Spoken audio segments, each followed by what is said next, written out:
Okay, here we are. We're back. Look at that. This is session 22 of In the Heart of Rage, which is great. I have two bonuses, +2 and a +3, which is wonderful. Keep those in the tank. This is my affiliate anniversary. This is like 1 year of being an affiliate. Something that I completely forgot was something that I was. It's great. Celebrations. I am a little bit sick, so I might wind up coughing or getting up at random. Do not be alarmed. I will not die. Without further ado, let's go ahead and do some real quick announcements. Talk about the schedule, and then do introductions, and we'll be getting started. So, schedule is easiest. Let's do that first. The next game sessions are on the 18th and the 22nd. Blaze of Cruelty and At the Door of Eternity double feature will start at 5:30 p.m. and the In the Heart of Rage feature will start at 8 p.m. So that's pretty much it. Schedule. Taking this game in the Heart of Rage's time slot is Kingdom of Darkness, and that will start up after we have a campaign wrap-up. I've decided to do a campaign wrap-up. So what that'll mean for everybody is we will gather together as if we're going to play, but we won't. We will just discuss things and talk about the campaign and what happened in it. Maybe see if there's some burning questions that could get answered, some lore stuff that could get answered. What happened to this guy that we met that one time, and etc. Right? Anything that didn't get tied up or is a curiosity, little peel behind the curtain kind of thing. What won't be revealed in such a session is anything that impacts future games. So that's pretty much it for announcements and updates. Let's go ahead and do our introductions. So whoever would like to go first, please do so. Good evening. I am Lee. I am playing Ben, and we are hoping it stays that way. What does that mean? Oh. Okay. Who's next? Why not? I'm Apostate. I am playing Lillian Corbett, and I am hoping that we win. I don't care who I have to go through to do it. I don't care how many different characters I need to create on the spot and enter this game as. I will do it as long as we win. Oh my, that's someone's motivated. I found the button that motivates Apostate. Large-scale battles. Okay. It was tactical reworks all along. My greatest shame. All right. Whoever's next? Alithana. I'm playing Mithlaya, and I hope to contribute to us winning. Okay. That leaves the two of you. Yeah, I'm D. I am playing Eliana Vera Jezebel, and she's about to try to hold the line. I am Darrow, and I am playing Mordecai of Rosterford, and yeah, demons, they're a problem. Yeah. I mean, I think that's the understatement of the year, right? So... It's really interesting to hear Mordecai get on that train, of all people. I wasn't gonna say it, but I'm glad you did. Look, as a player, I can recognize that it's a problem, but Mordecai... Okay. It's the alternate version of that Powerwolf song. In this case, demons are a boy's best friend. Oh. Yeah. So, last we left off, we were in the middle of a large-scale battle on the eastern side of Hellcorth, which is the southern most city in Krunth. And it looks sort of like this. Just gonna go ahead. Let's see. I'm gonna share the full scene. Zoom out a bit there for everybody. Our good guys are mostly centered in this area over here by this small hill fort section. Zoom. I finally actually learned how to work the camera on the fly. Look at that. Amazing. And we have everybody here pretty much. What big update has happened is the units themselves have been changed, all of them, including the enemies, including your allies, including yourselves, to the updated large-scale encounter unit system. So, you'll notice that Eliana's troops don't act like they used to. That's because they're now Blade Masters. They do different stuff.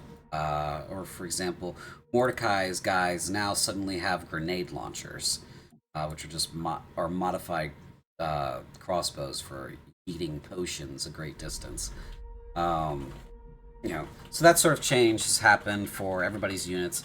I think we have a unique unit for each individual squad in our party, which is great. Eliana has Blade Masters. Lillian has gunners, which they use light auto crossbows.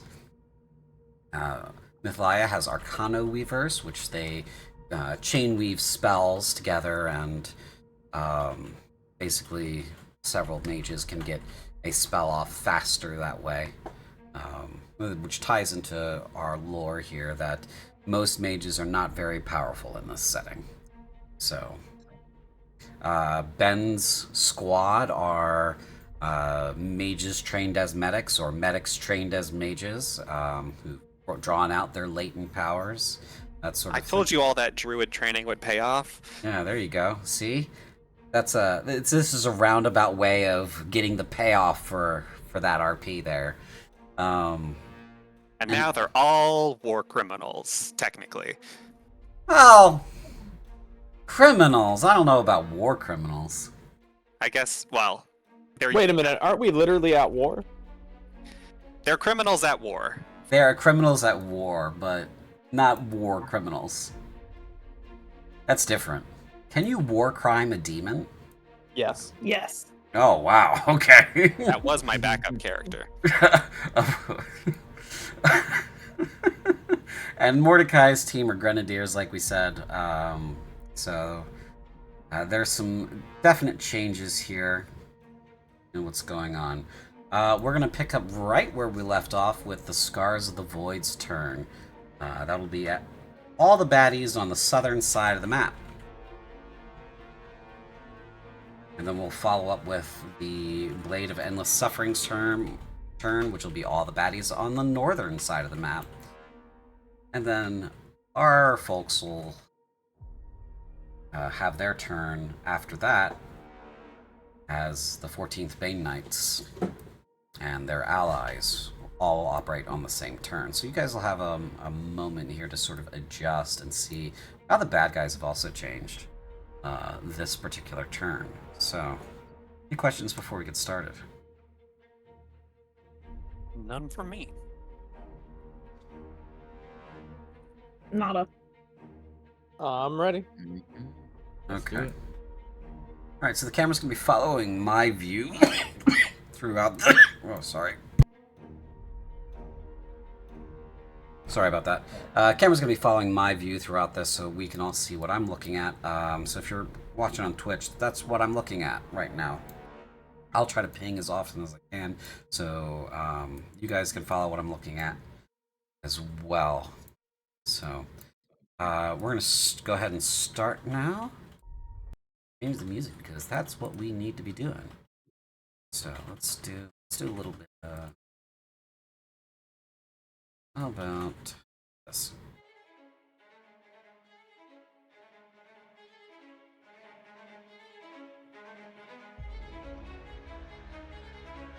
All right. So acting first on the Scars of the Void's turn, we will be using Scrumgore over here. Scrumgore squad moves 2 by foot, 4 by flight. They have a charge of a D4, and they have a range of 3. Oh. Move 4. 1, 2, 3, 4. And 1, 2, 3, 4. He's going to try to charge these rangers.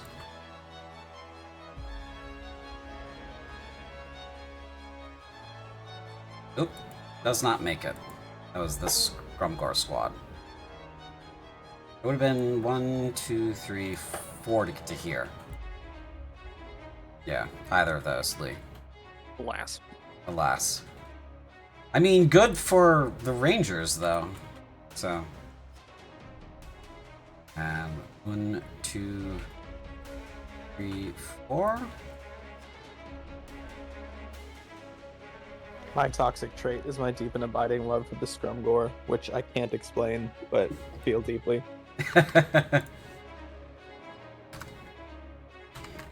Please make sure you get your taxes in by April 14th. Does Scrumgore work in other aspects of public service, like prison guards? I would assume so.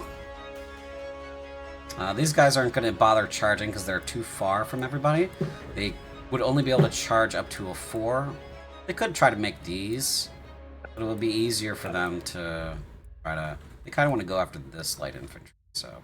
Yeah, the game's still paused in case that ends up impacting any of your rolls or anything.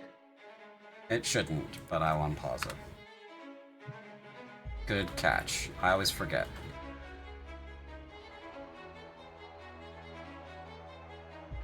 I don't know what this tile is highlighted for, and I'm afraid to ask. Load-bearing tile highlight. Right. It's holding up the universe. We can't let it go.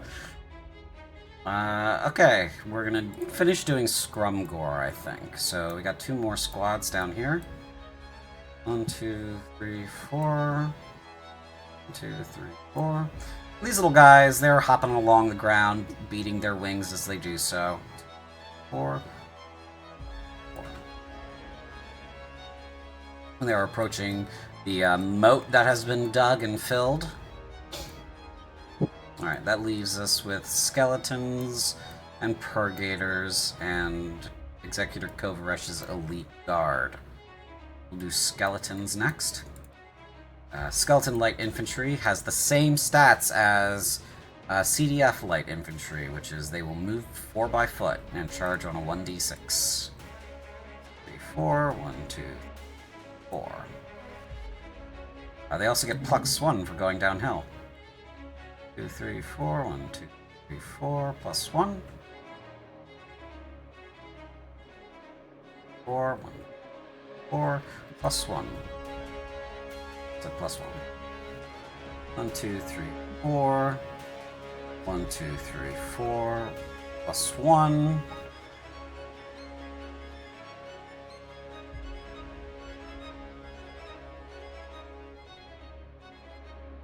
And then 1 into the water. Water. Right up against it. Not really leaving information there. I think the road adds 2. If somebody could check that real quick while I'm moving this guy. 1, 2, 3, 4, 5, 7, 8. 8. It does add +1. Okay. Thank you. Add 1 more. 1, 2, 3, 5, 6, 7, 9. 9. Purgator squad next. Purgators move 4, charge 1d10 +4. And they have a quick blink bonus action which teleports them. 1, 2, 4. Quick blink. 1, 2, 3. 3. And then dash action. 1, 2, 3. They can't stop on someone else's tile, so they'll be here. So you essentially see these skeletons and this these 3 purgators over here moving up the road. The skeletons sort of screening for the purgators. Okay. And now it is these Pileators. They're gonna move up to this here, and they're gonna make their attacks.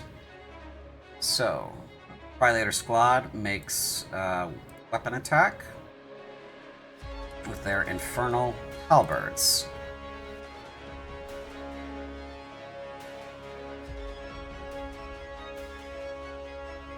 So here's where we're going to notice the system's changed a lot. We don't roll attacks for each individual squad member. We roll one giant attack for the whole squad.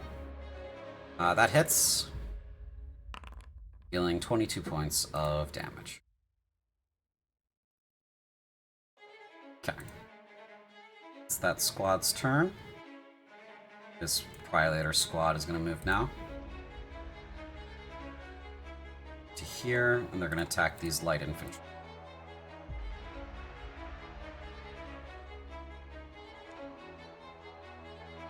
26 hits. 22 points of damage.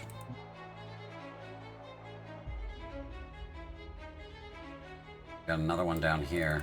Pileators charge with a 1d6 plus 3. So move 5 by 5, so they can fly. 2, 3, 4, 5. 1, 2. Right next to that artillery. Okay, that's the Pileators. Now Executor Kovaresh's turn. 1, 2, 3. He moves like a Pileator squad, just a little bit faster, and he has a fatter charge.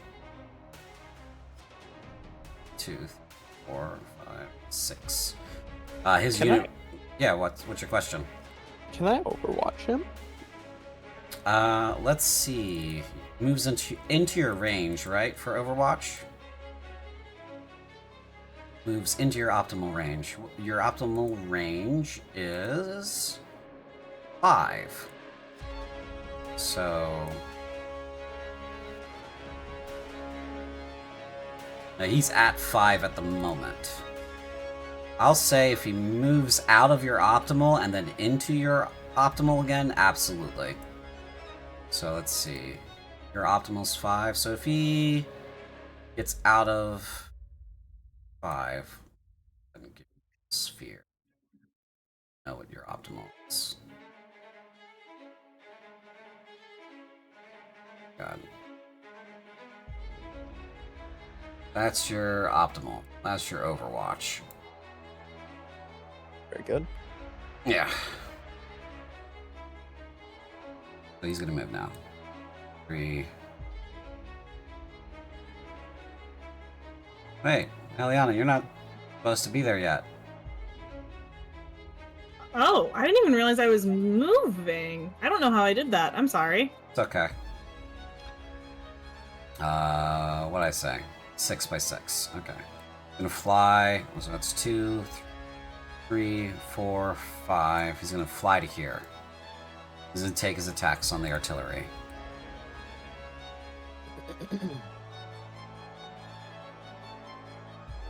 It's 22.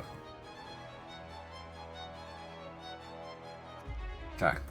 You'll also know that you all notice that you all have temporary hit points. Those hit points represent your squad's toughness before they start taking on wounds. The bottom of the order, reinforcements for the Scars of the Void arrive in the form of additional artillery up the road. Oh.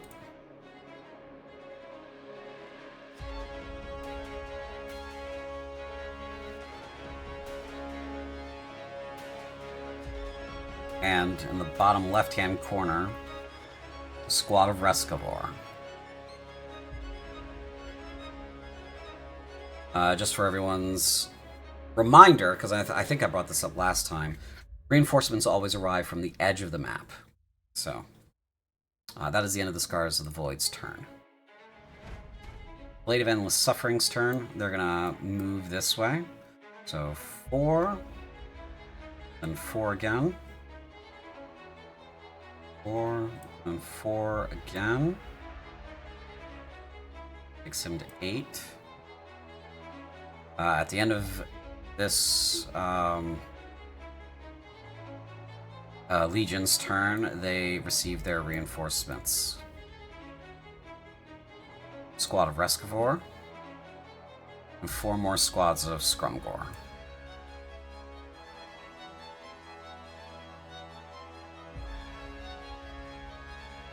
Okay.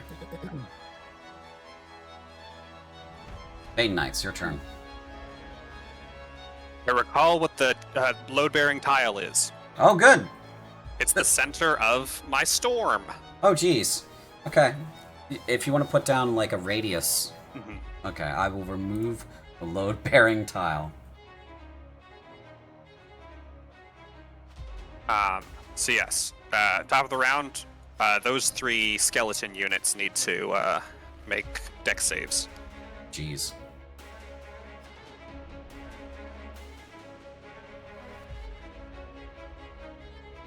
They do not succeed. What's the DC? 16? 19. 19, Jesus. Okay, none of them succeed. They're all taking 38 lightning damage. Okay.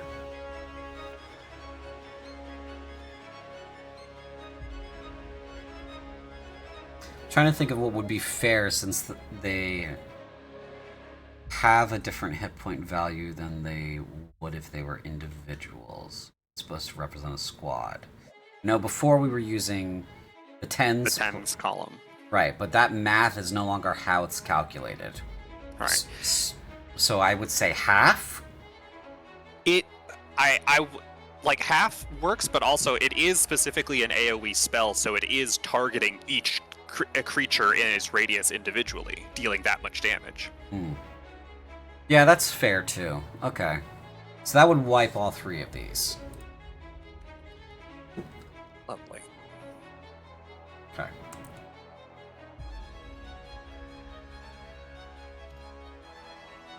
I have just turned that off. It's still there. Oh, yes, it's still there. I just turned it off. You should be able to turn it back on again with a right click if you need to. D, you want to go next? Yes, I can move a whole 6 hexes now, right? I read that properly. Yes. Are you drunk Okay. with power now?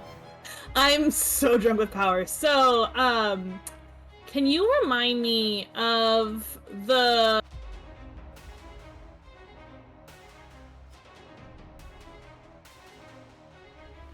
I can't hear her if she's still... Oh, there you are. Sorry, that's my bad. Between the Prelator squad and Kobaresh, how are they both looking? I don't quite remember from where we left off last game. So Kovaresh's squad are fine. Okay. They have taken some hits, but they're not, wounded or anything like that. But they do look like they've been fighting a bit, and perhaps they're starting to wear down.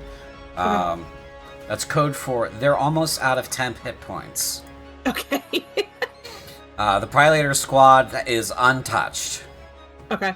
I guess what I'm trying to gauge, and I just haven't dealt with enough big demons like this to know in canon, but I would assume Eliana would know, is if I go after Kobaresh now solo, just with the squad, is that essentially a death sentence, right? That's what I'm trying to gauge before I move towards one or the other, or engage one or the other.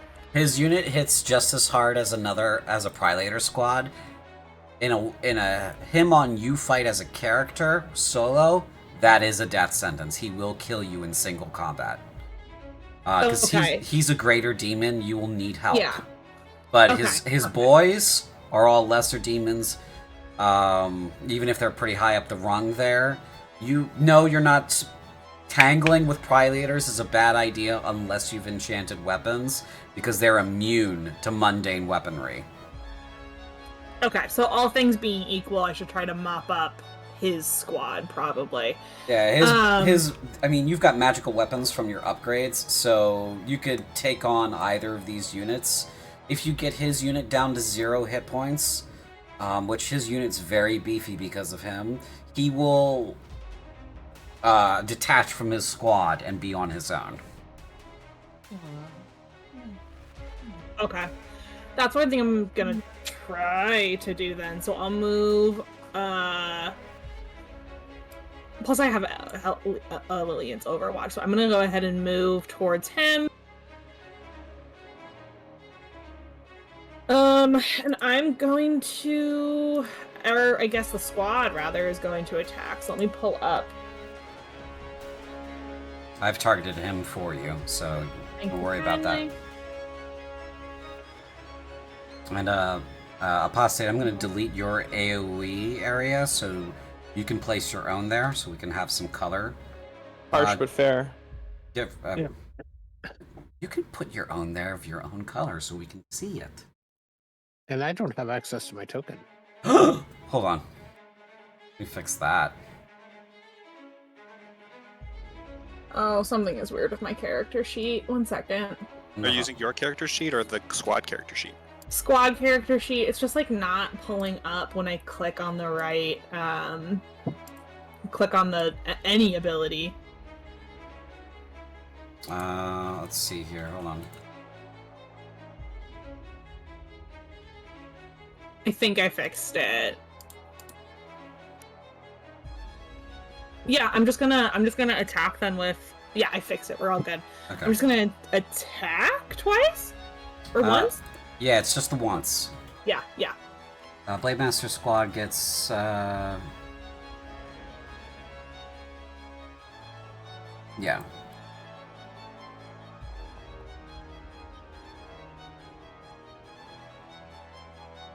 Dirty 20. Dirty 20 misses his unit. Oh, yikes, okay. His unit has a higher armor class because of him. Yeah. Just real quick, I have made a mess of all of this, and I don't know how to undo the things I've accidentally drawn. Okay, that one's for the... Okay, is this one you? This one's you, okay. Yeah. Alright, I deleted that one. The line is also me. I was really boo-booing my way to Fool Town, so... Oh shit, there's also a line here, oh god. Yeah, that's the one. Oh my god. That is that very... Okay, hold on. Let me just delete that too. Thank you. You just really wanted us to know where your Overwatch was. I wanted my threats to be present.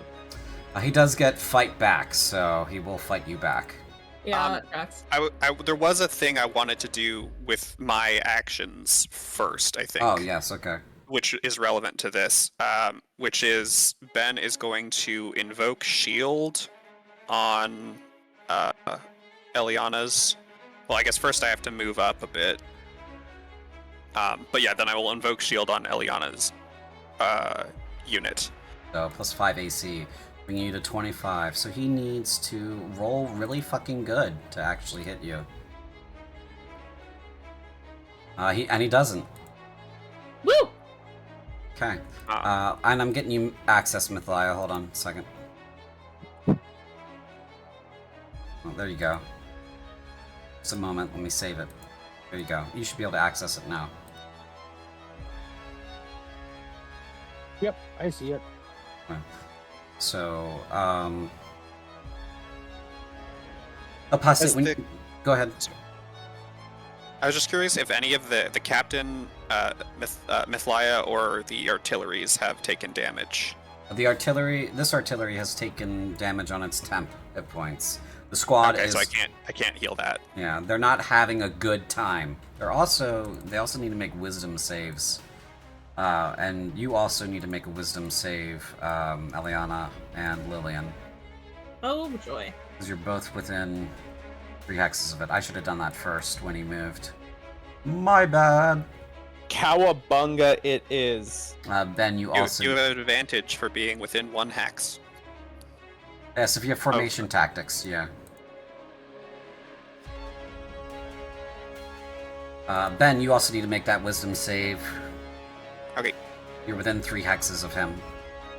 Oh, Evens. it's 2d20s. I'm sorry, that's my bad. Let me throw the second one.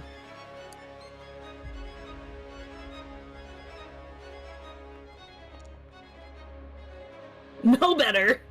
Okay, so Ben's unit and Eliana's unit are frightened of Kovaresh. Great. Where is the frightened? Still getting used to these freaking... it's in alphabetical order, isn't it? Yes, there we go. Lillian, your unit is not frightened. You succeeded. Yes. So you're specifically frightened of Kovaresh's unit. You're allowed to make the wisdom save again at the end of your turns. So you may make it again at the end of the Bane Knights' turn. So, who wants to go next? What's my range again? I'm trying to find it on my sheet and I'm not seeing it. Features Arcano Weaver Squad. Your spellcasting range is 6 optimal, 9 long. Okay, so Kovaresh's squad is in range. Yep. And we will use Prismatic Wave. That will hit Ben's squad too. Oh, okay, let's not do that then. In Yeah. which case, I'd like to use the other half of chain casting to lob an arcane bolt before getting out of the way. Yeah, absolutely. Okay. So Mythla, he's gonna get out of the way. You'll be able to use our Prismatic Wave then, if you still Okay. want to use it. Yeah. So I target him. Did not work.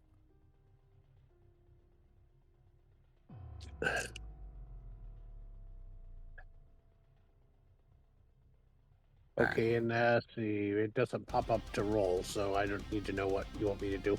You don't really need to do anything. It's everything's right there in the text. So the mage squad may cast this spell out to the optimal spellcasting range, affecting enemy, allied, and neutral units in a line, or nearest to a line. So, just hits Kovaresh. For every mage in the squad, 4 or 2, the attack deals 8 damage. So it deals 32 damage. He has magic resistance, so he takes half of that. So that's 16. I have a question, Absolutely. because I might have something that I can do. Isn't that wild, being able to do a thing? To be able to do a thing, yeah. Yeah. I feel like this I is overall have- improvement.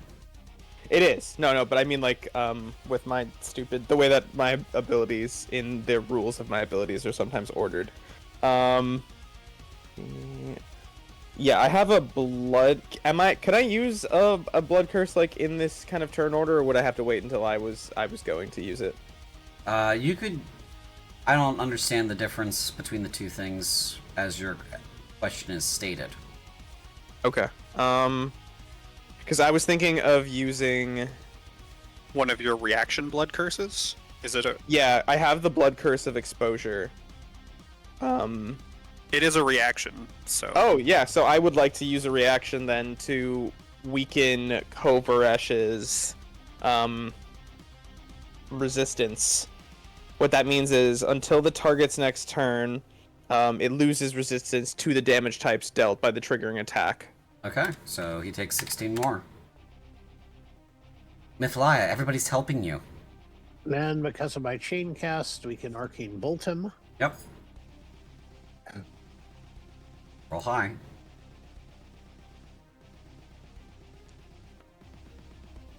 You miss. This squad ducks and weaves. They bat these arcane bolts away with their wings. And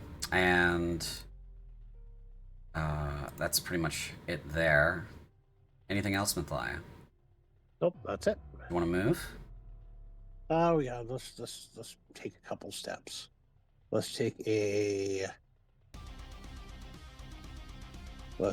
step here. Now, is this like a building here? Yeah, it's a building. This whole like mountain structure here counts as a fort. So then, would that give me a plus to my arcane bolt attack? He was on the same fort as you. Oh, okay, but I can use this building here as cover, right? Yep. Okay.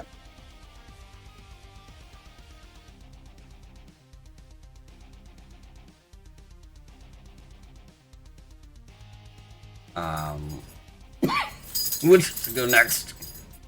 Sorry. I'll go. Getting up this cliff, I'm just trying to remember what the movement penalty is to it.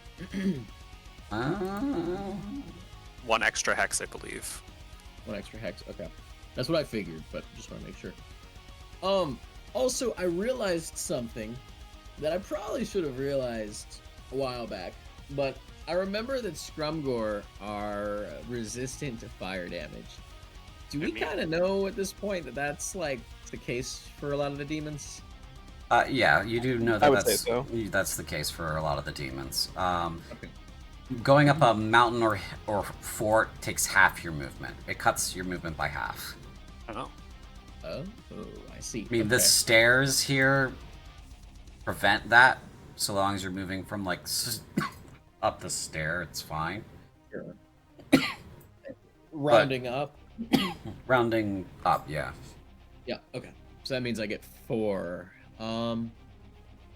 Okay. I think I can make that work. So, and one last question. Yeah. So with the grenades I have, it is probably a dumb question, but it says that the fire damage will be dealt to every unit in the affected area. So now, are we talking about the whole group unit or the individuals? When it means unit, it means the whole squad. So a unit can also be a platoon, which is, several squads or higher. So when it says unit, it means at the bare minimum the squad level. Gotcha. Okay, that's fair.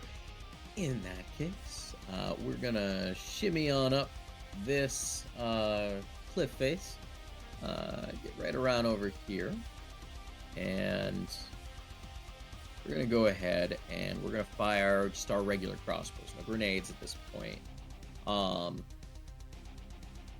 Yeah, you'd notice save your incendiaries for skeletons and that sort of thing. Yeah, fair enough. So we'll fire right at this thing and Kovaresh. Everybody's targeting Kovaresh. Look at that, 4 dots over his head. Look at all the dots on him. He knows what he did. He absolutely does.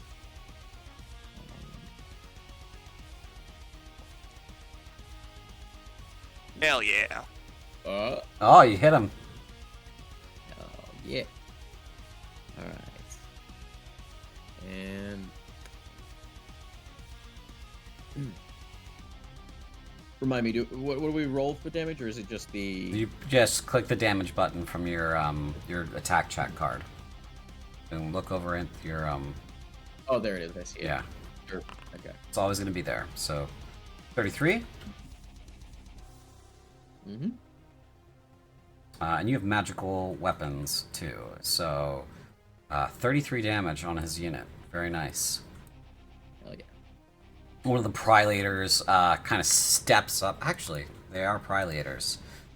They have what's called Winged Defense. Prilator wings can deflect magic and defend them from incoming attacks. They take 1d6 less damage from ranged attacks and spells. So Arcane Bolt and your auto crossbows will be reduced by this. 6. So he takes... he gets 2 points back. But yeah, one of them steps up and gets riddled with arrows. It's still walking around, but it is pissed off. Okay. And Lillian, I think that's you now, unless you've got something else, Mordecai. Nope, that will be it. Okay. Alright, I'm a little snug, but that's okay. It could be good to take some of the heat off on the other Prilator groups too, if you don't feel like you can do anything with him being this close. I can still shoot him if he's this close, can't I? Yeah, you're not artillery. You don't have a minimum range. Yeah. So You I'm do good. have the high ground on him. I do have the high ground, and that is how we are going to win this war. Alright. So... Blood curse exposure. Oh.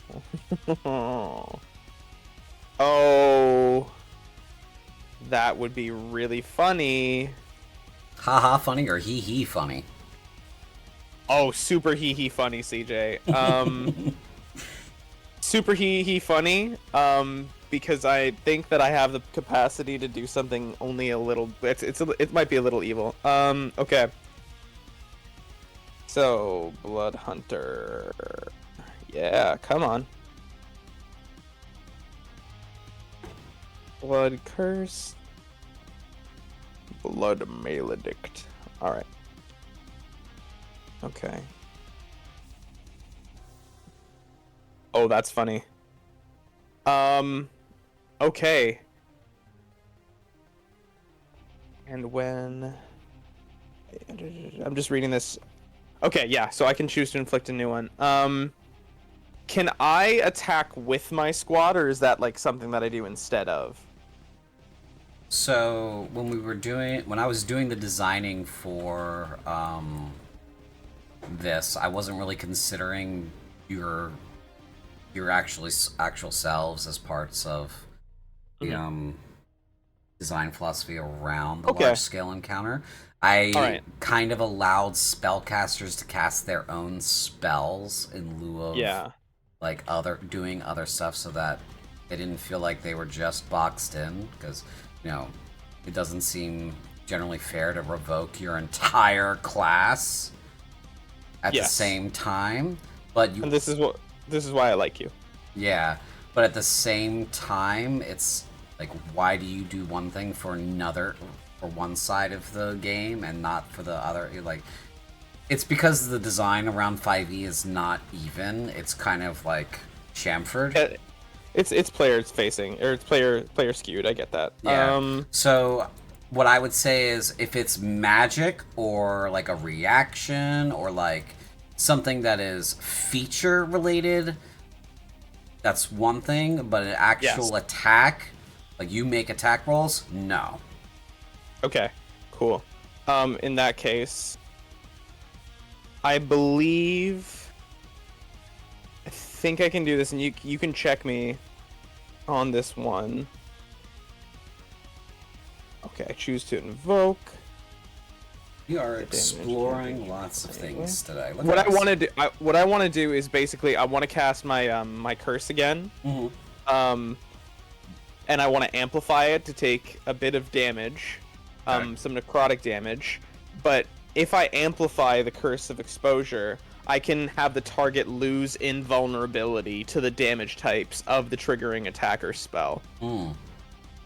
It will gain resistance to those damage types until the end of its next turn. And correct me if I'm wrong, but I remember that when I was trying to shoot at the Priliators, and our favorite boy over there, I couldn't really do anything because they are immune to all non-magical damage. That's correct, right? Correct. They are immune to all non-magical damage. You have magic weapons for your squad. Oh, okay, never mind then. That's fine then. He's exposed, so he'll just lose resistance. That's fine. I was gonna try and do something a little bit insane. All right. So, in that case, I'm just gonna shoot him. I don't think it's time to use the one where I can shoot and then fall back. Oh, the displace? Yeah. Yeah. So I'll just fire normally. We have our ranged weapons. We're not bloodied. Nope. Okay. Come on, Foundry. Let me. Yeah. Okay. Foundry. I targeted him for you. Oh, okay. All right. I saw you move. You stay right there. It is. I'm clicking that button on the gunner's character sheet, but nothing is kind of happening.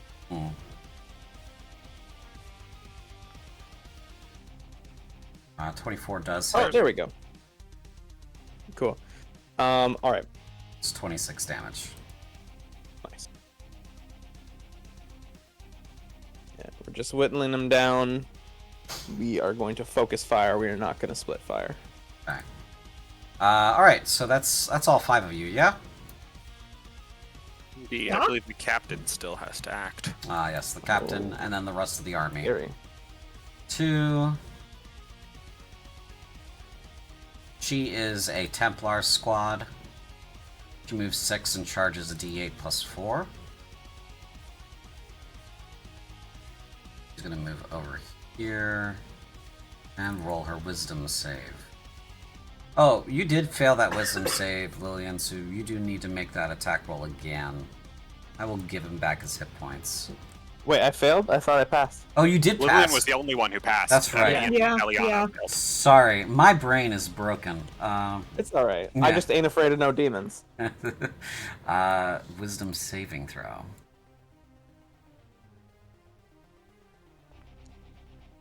And the DC is Advantage as well for being next to us. Yeah, 14. So she does pass.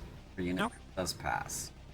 They're like swimwear.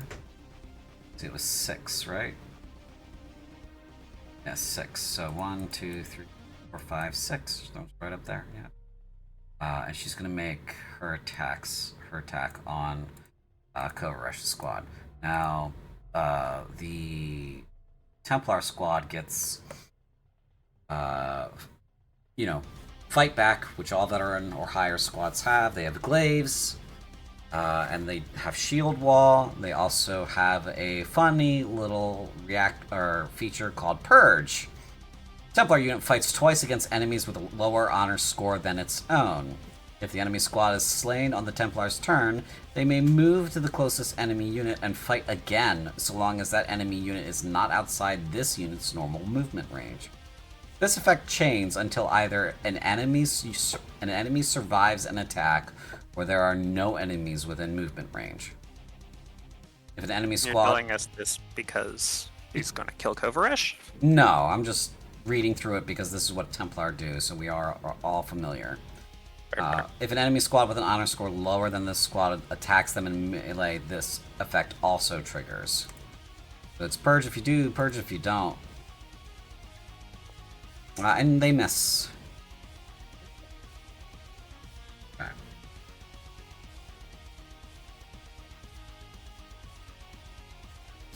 Let's see here real quick. Yeah. They already used their fight back. No, I forget. What does charge give you? Charge just gets you there. It doesn't give you anything as a bonus unless there's another feature for it. Okay. So if you're trying to move towards an enemy and they're outside your movement, you can use charge to try to get there. If you don't roll high enough, you don't move any farther. So it's just another movement option for squads focused on melee. Okay, let's do rest of the army. So I got this funny little thing that shows us all of the artillery ranges. That's that one. That's that one. That's that one. And that's that one. Nobody's out of range! Eliana, you're moving around. What are you doing? I'm so sorry. I do not know what's happening. I will move back. Are you trying to measure? No, I think I'm literally trying to use a shortcut to like move around my view on I think something has slightly changed with my the UI on this for some reason, because it did not used to do that where like I could pan around on the screen with WASD and now it's like moving me instead. So I'm just not used to the shortcut yet. Fair. Artillery advantage attacks, heavy steel bolt hits. They're attacking the Balefire Belchers coming up. Hits them, does not destroy the unit. These Balefire Belchers are a little bit tougher.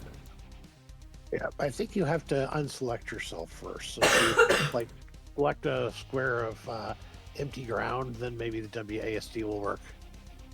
Yeah, I'm doing that, and I don't know what's going on, but it's fine. It's not a big deal. They are destroyed.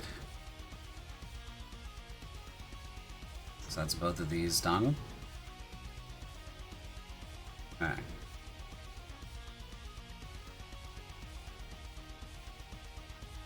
This unit up here on the... I'm gonna fire on those scrum gore that are right behind that, that building here.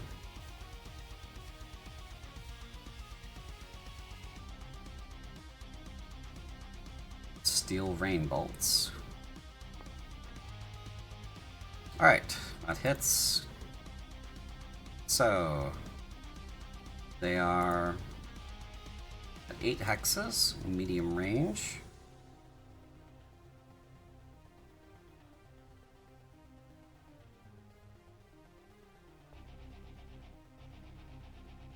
This actually would hit a much larger area. Become damage equal to all squads. This squad's the only one here. I'm gonna do all of it.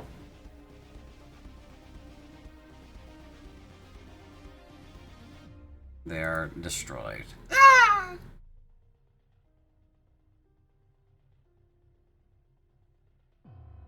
Let's see here.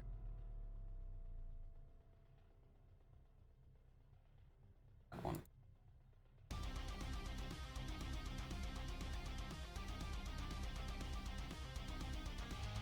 Yeah, that guy's just...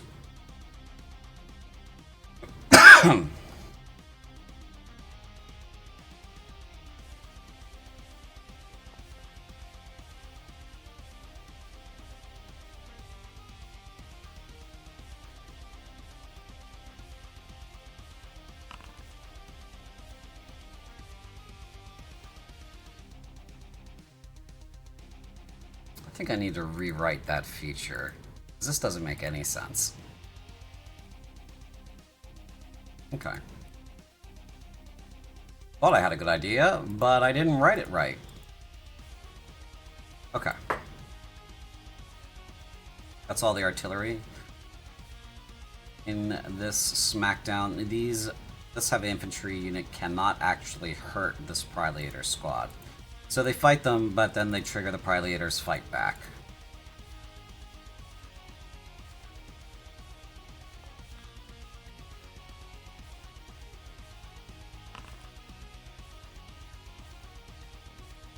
They take 22 damage. This light infantry, same story.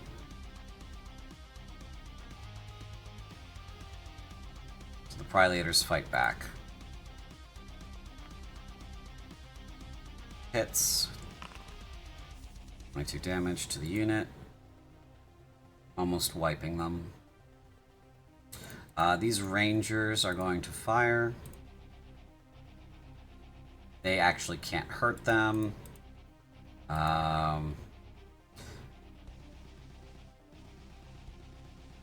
Yeah.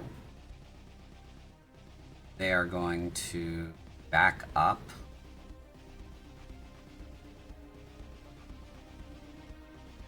Give ground. They can't do anything about that Prelator squad. Those Prelator squads. Guys are also going to back up. Well, they're going to move in on this guy. Okay. Scrum war. Ah! Get him! Do your best, little guys. Don't tell them that. 14 stabbings in Eastern Helcorth. Maybe not that good, guys. Calm down a little bit. And that also hits. Another 14 stabbings. The funny thing about demons, they don't hit any less hard when they are bloodied. Okay, these Rangers are going to move next to each other so they get volley. And then they are going to attack that Scrumgore unit. Which hits. Going 19. Which is more than enough, but how the volley skill works. These units are next to each other, so they would add d6. They would add 1. That would be 20 damage. Okay. That unit's destroyed. Okay, I believe that's all allies on the map. The scouts here, Ah, yes, the scouts. they could ambush these guys. They could. Just go ahead and roll their stealths. Stealth. Ooh.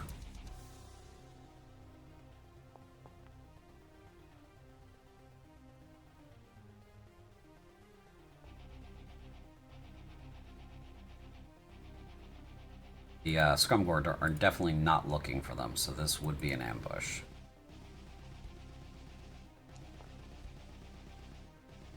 That hits.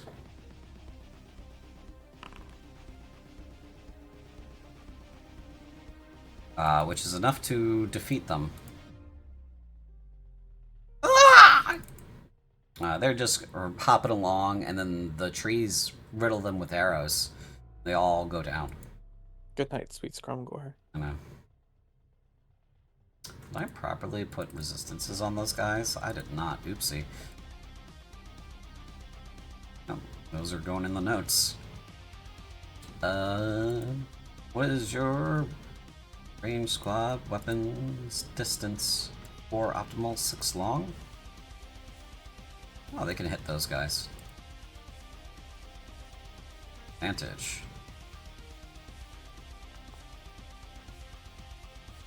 That also hits. Good night. The trees attack, destroying 2 squads of Scrumgore. And that's it. Scars of the Void's turn. Eliana and I should make our wisdom saves. Yeah, I just about to. Yeah, make your wisdom saves. Add advantage for tactics. Formation tactics. Ooh, you're no longer frightened. We're all good. You cannot be... I would love to roll well tonight. That'd be great. That would be great. That didn't happen, though. You're still frightened. Your unit, Ben, can no longer be frightened by Executor Kovaresh's unit. Get fucked. Okay. I forgot to move these guys over here, so I'm going to move them real quick. They're also not the right unit type anymore. They should be these. Hold on.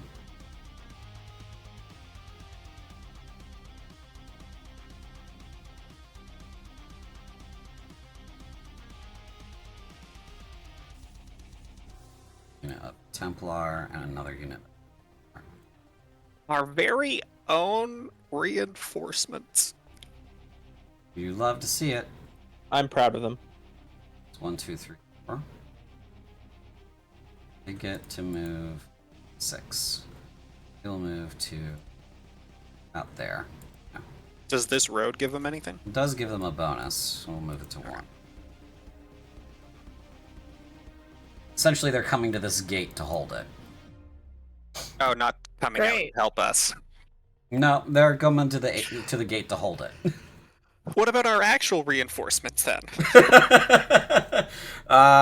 You are the reinforcements, if I recall from a couple of sessions. No. There was a very specific note from the Mosquito that said we had to hold until other reinforcements arrived. Oh, yes. I love druids. I love druids. I love every sentence that starts with "there was a very specific note from the Mosquito." Priceless. All right, Scars of the Void's turn. They're gonna move. They get slowed down by the water, so they're kind of stuck here.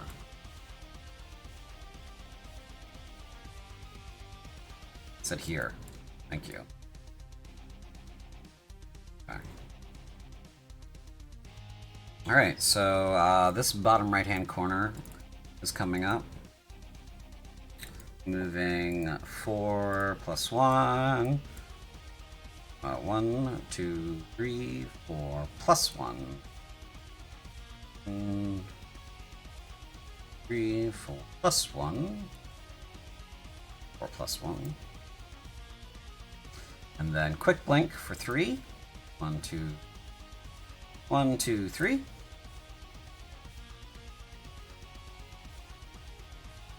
And then they're going to use their action. So anyway, that is a perfectly reasonable charge for Purgators. Right? Because they do a D10 plus 4 on the charge. Where they have a charge of 1d10 plus 4. Average 4.5.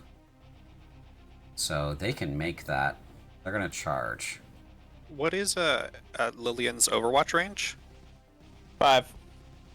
So in charging, they will trigger that. Yes.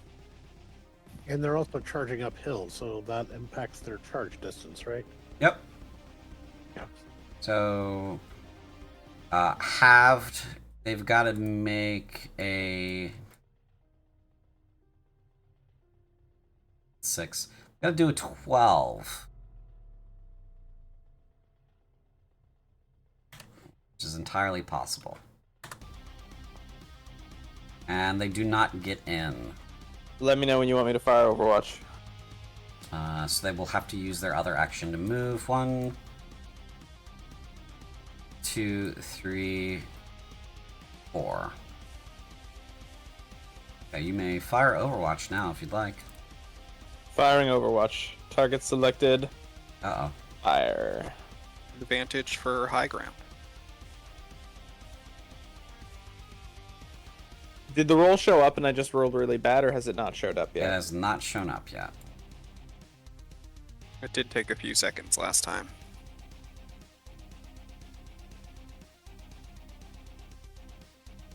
Okay. Well, Well, let's try that again. sure. It kills me because we're on the same internet. Is your sheet configured properly? Let's see. You are the owner. Try. Do you have the sheet open from your token or from the menu? From the menu. Okay. Huh. And you're pressing the D20 button? I am pressing the D20 button, Okay. yes. Okay. And I've also targeted the target. I know I can click on that if you want me to. I can. Yeah, go ahead and do that. 10 does I not. do get advantage. I do get advantage. Oh, that's right. Yes, you do. 17 just hits them. Nice. Deal 26 damage. Hell yeah. Very good. The arrows bounce and scrape into their giant metallic forms. They do not seem plussed. Good. You are aware that Purgators are big deal threat. They're like a battering ram. They are like, Sauron's trolls. They are gonna fuck up the day. So. This is pretty much a no matter what comes through that gate, you will hold the line moment here. Yeah, if those things need to be stopped. Okay, so that's all of those guys, except for the Balefires and the Ruscivore. They're going to move Balefires now. Oh. 2 hexes. 1, 2, +1, +1. And they are setting up for artillery now. They get a 12 hex long range. Let's actually measure to make sure that makes sense. It does not. They're gonna move again. All right. Ruscivore over here in the corner. Are gonna move 8.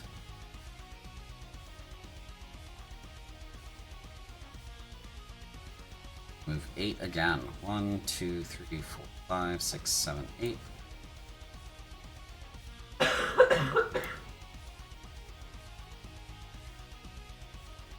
That is the Scars of the Void's turn. Onto the Blade of Endless Suffering. These Scrumgore are coming this way. 3, 4. 1, 2. Stopping right there. 8 +1. 1. 1. This one.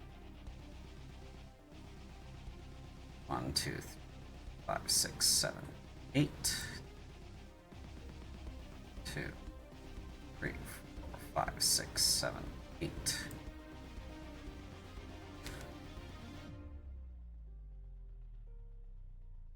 Okay. I know Deli do. Or Hexit. Rescovor. Mordecai, you're just outside of range of those Rescovor there. Haha, I'm in danger.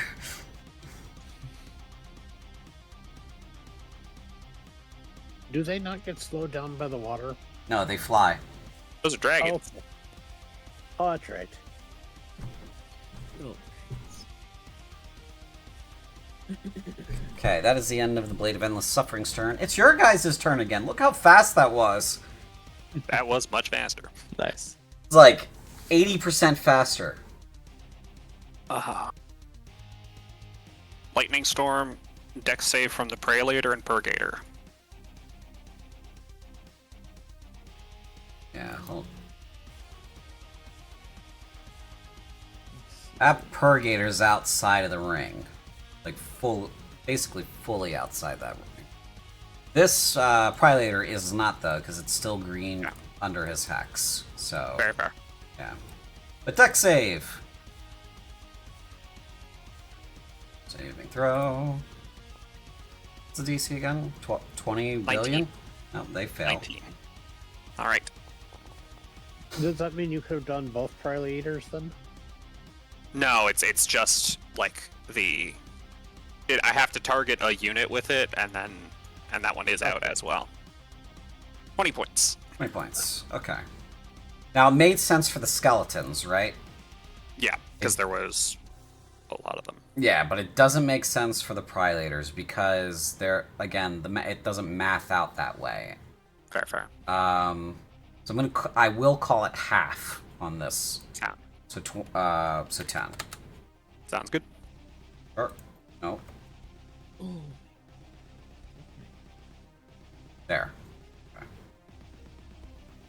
They are unhappy about being bombarded by lightning. Okay. That's your lightning. Yep. Oh, the rest of you. But did I not? That's good. I didn't do my Prelators last round, did I? I didn't do any of these guys up here on this hill. I do not recall. I did not. Okay. I'm gonna do them first real quick.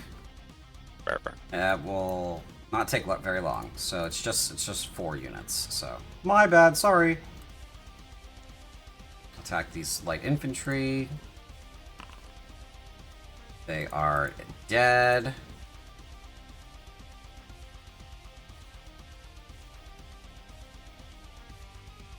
And then they're gonna move.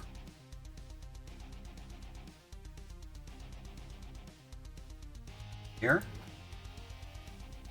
These guys are gonna move. I'll still take the damage because we bothered to spend time and stuff for this Prelator squad, because that makes sense. But they're gonna move up and attack that heavy infantry squad. Can't tell if I've actually got it targeted or not, though. There's so many units in such a space. It's really that artillery's fault. Square peg in a hexagonal world. Are they dead? Almost. They're almost dead. This unit is going to attack artillery.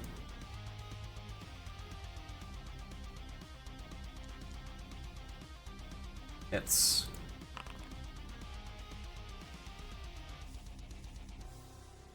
Okay. And Kova Resh's unit is going to also attack the artillery.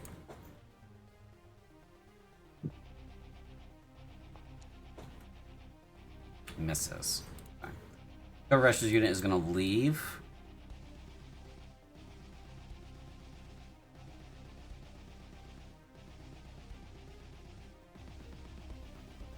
I think they get +1 for going downhill as well.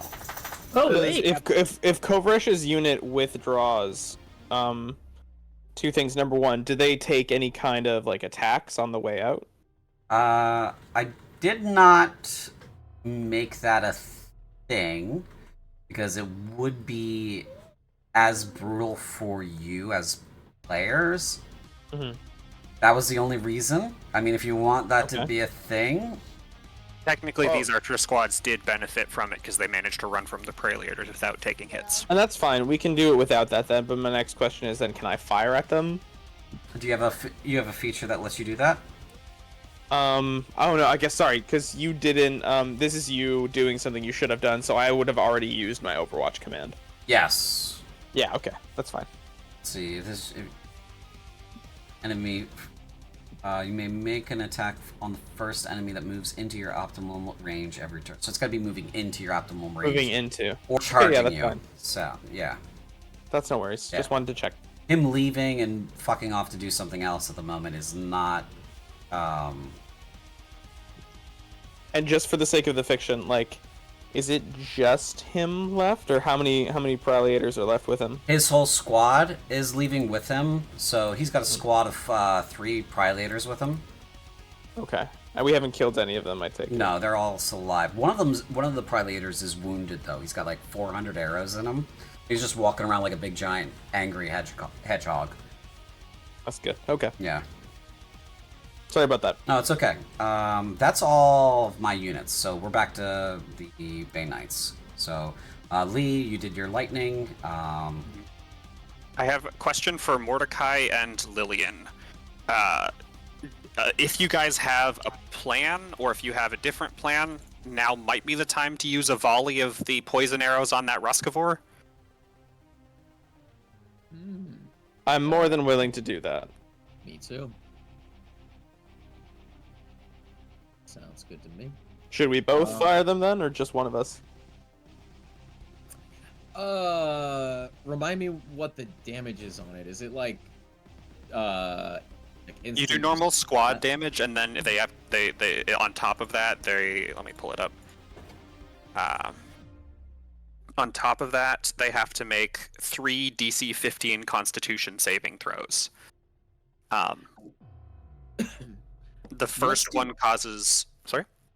Go ahead. Sorry. The first one causes paralysis, which they can save against at the end of their turns, once a round. The second causes 46 poison damage and poisoning, on save half damage, no condition. And the third causes 46 acid damage, continuous, until they save once per round at the beginning of their turn. Taking that Cusco's poison. Got it. Yeah. You both have 2 volleys each. Let's one of us shoot one and then see what happens. Like if it succeeds, then maybe we'll shoot another. But like, That sounds fine. Just real quick, for the sake of target priority, I, with Kovaresh kind of fucking off. No shit. You know what, Mordecai, you take this one. Because I'm pretty sure my next juiciest target is that big unit that's walking towards us with the metal bodies. That scares me. aye. These All right. guys, yeah. That sounds like a good thing to kill. Mm-hmm. Before you attack, then Mordecai, Ben is going to use Fortify Valor on your unit, so you get a D4 on basically everything. Ooh. Okay. Like. It D4 lasts to until the attack. end. Yeah, D4 to attacks, saves, and ability checks, and it lasts until the end of the encounter. Ow. Okay. Cool. I'm debating doing something a little stupid, but I'm gonna get closer to it because it's gonna give me a better chance to hit, and I am not wasting this shot. You have increased range from being on the higher ground, right? It'd have to be +2. How much do I get from being higher? Well, from forts, you're on a fort, so it's you double the range values. Oh. In that case, we're good. I'm gonna go ahead and target it and just let fly some poison.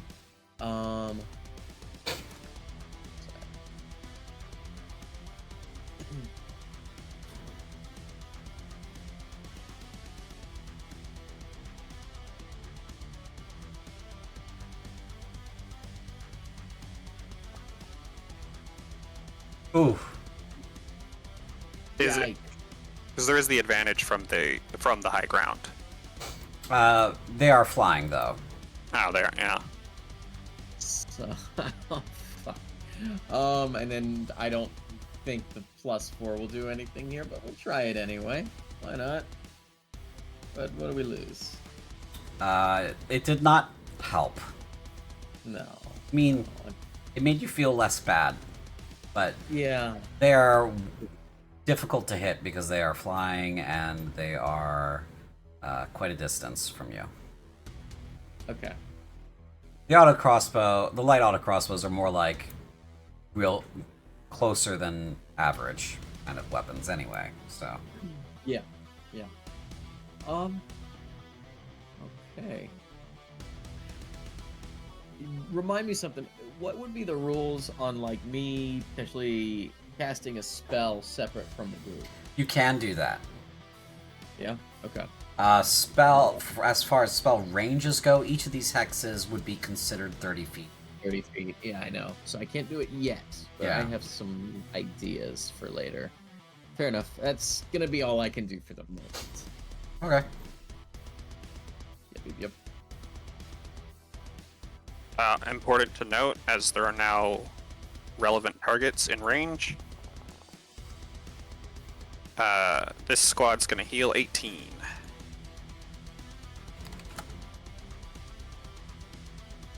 That's from... The fast bandages feature. That just starts at the start of my turn. A unit within 2 hex. I roll 64. I can apply this much HP to damaged units within 2 hexes. Yep, and he's within 2 hexes. Very nice. They are feeling better, but they are not in a good place right now. Yeah. Lillian, did you want to try a poison volley or focus on your targets? Here's the thing. They are 7 away. My range is 5. Okay. Then in which case, Ben is going to try a spell of his own. And we'll see what CJ decides. Earthbind. Doesn't the range double since you're in the fort? Yes. It does, but they're flying. Yeah, because they're flying, the range doubling doesn't matter. Like, if they were a ground target, then, there's nowhere really to go or evade, but they are a sky target, skyborne target. We'll see if this makes them a ground target. Oh, yippee! Strength saving throw. 16, they fail. One creature you see within range, yellow strips of magic energy around the creature. The target must succeed strength saving throw, or its flying speed is reduced to 0. An airborne creature spell safely descends at 60 feet per round until it reaches the ground or the spell ends. Now, you and I both agreed that part was a bit stupid, but it is up to you what you rule. Yeah. Okay, so... Why am I looking at that?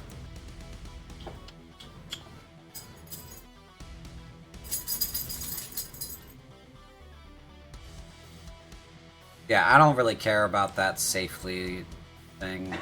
Doesn't... I think that's stupid. Noted. CJ cares not from whence the blood flows. I do not. Yeah, so I suppose muddy tendrils of earth and yellow strips of magical energy alongside it, like, reach out of the pond there and slap at them until they are annoyed enough to come down to the water level. So that, I will say, brings them to ground level. Right. Bella, I know. So now that they're on the ground, they are targetable by you. Mordecai. Well, that worked out perfectly. Mordecai, don't you wish he had done that before? I mean, you were already in range, but,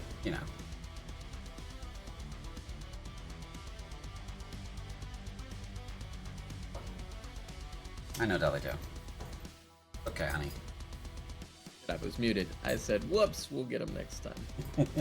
Alas. Alas. Do the dragons breathe fire? The Ruskivore? Absolutely, yes.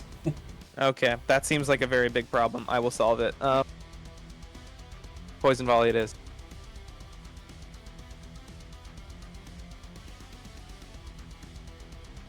And I am getting advantage on this, right? From being in a fort, so long as that's still the language in there. Yep. I have targeted it. I am clicking the roll button. It is not rolling. God damn it. Please refresh your Foundry if you haven't done that yet. I'll try that again. While you're doing that. Do you have a pop-up blocker? Would that do it? No, because I can pop everything up just fine. Oh. If you're popping out, I know pop out does not like the rolling system sometimes. So try to roll from the actual like main window. That makes sense. I'll try that. If Foundry lets me back in. Hee. I have read that sometimes pop out doesn't play well with it. Just like I don't do anything outside of the client itself, but I'm operating off the client, so you get from the actual program itself because I operate fully in the program. So I never experienced these problems, but I know you guys probably do. So there we go. Okay, we're in. Yeah, don't pop out your character sheet and roll it from the non-popped out character sheet. Yeah, we're gonna do that. Alright, here we go. One more time. This time with feeling? If you had one shot, one opportunity, seize everything you ever wanted, would you capture it? I'd try, yeah. Oh, there it goes. That was the Or problem. would you let it slip? Oh! The good thing you had that advantage that hits. Yep. My life, your eyes. Whew. Alright, so Stressful. go ahead and roll your damage there. Just take that off right away. Yeah. I'm very sorry. My brain is just not having a great one here. The damage roll, where can I find that? That's in the chat. You just click Yes. the button that says damage. In the chat. I am not.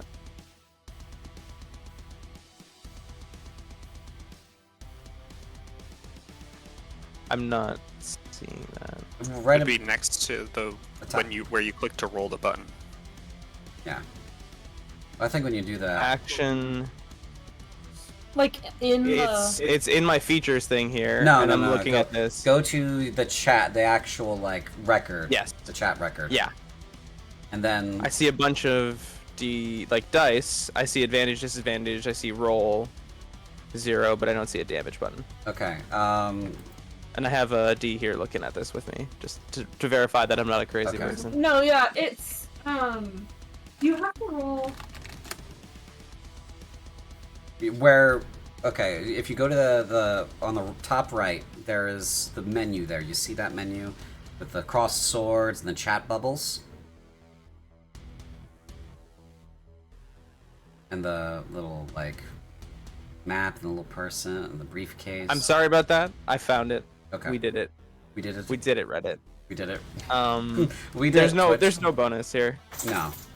You just click the damage button. There it goes. 26. Okay. Very good. Thank you for your patience. No problem. And now we do 3 Constitution saving throws.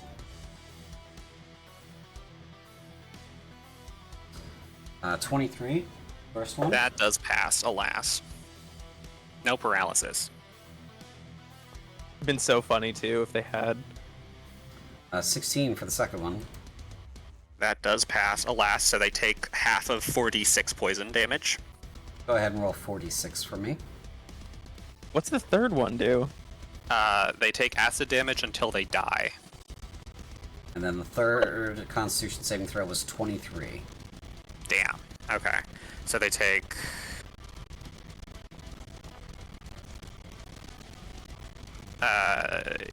10 damage total, half poison, half acid, and alas are not affected by any of the effects. To 10 total. Yeah. Well, That's it from me. Am I the only one left? Is it time to hit things?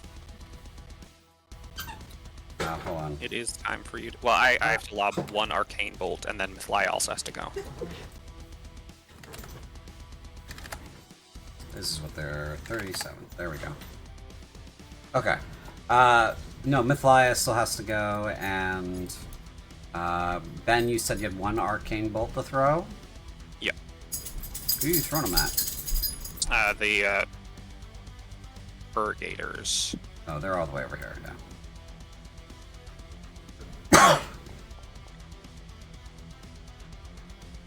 So that does hit them.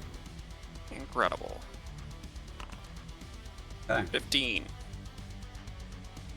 Mythlia does have to go as well. Yep. And Eliana's also has to hit things. Yes.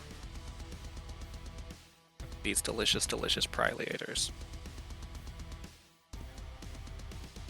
Nothing has hit me yet. I get to hit back. That's what I'm excited for. Yeah.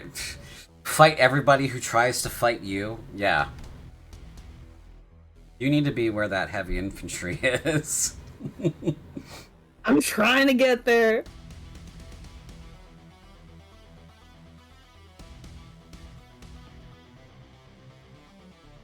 Waiting on you guys. Yeah, I can go ahead and go. I'm just gonna attack this guy.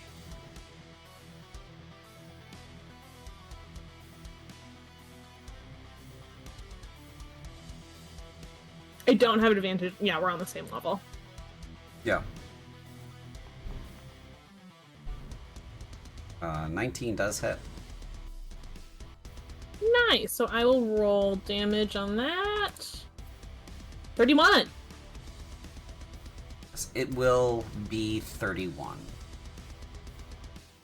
They do resist, so long as it's.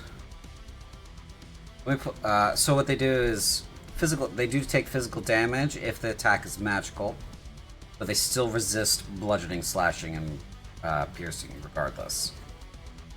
I see. So they take half damage. Yes. Immune to physical immune to non-magical physical, resistant to magical physical. Okay. Yeah. Gotcha. They are a pain in the ass. And may bump them up to a tier 3 unit just based on their resistances alone. So that's your fight. All of your features are about people hitting you. Yeah, Well, I did. if the guards, if it's our shared initiative, can the two of them switch spots? They could, yeah. Do you want to switch spots? I will do that, absolutely. They are happy to not be in the same spot as, they're happy to not be there. 100%. Get me in there. We're actually gonna go fight those guys. Okay. Okay. That leaves So Mythlia, yeah. I use the stairs. Yeah! Run Run up those stairs, lady. Let's see, let me target the person that needs to be targeted. Because these guys, the Purgators are in range, right? Let's see. What do you got? 6 hexes there? Yes. And I'm up a level than they are, so I will use disable, Haha. and they will have to make a charisma save.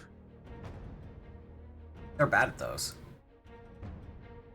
12. And let's see, my spell DC is 15, so they now have a minus 1d4 to everything they do.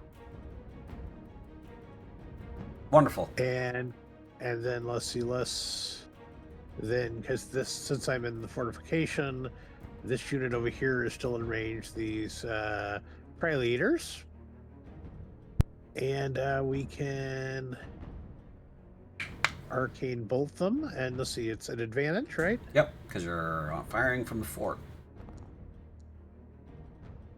That's a 25, which hits. Yep.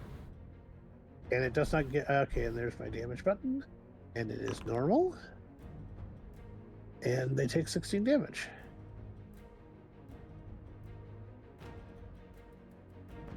And that's it for me.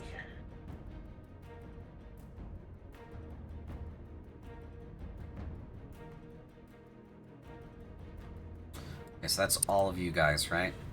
All the players. Yes. Captain's gonna move in, attack that Prilator squad. Assuming Purge. assuming the fucking heavy infantry there. Oh, she crits. I love her. Purge.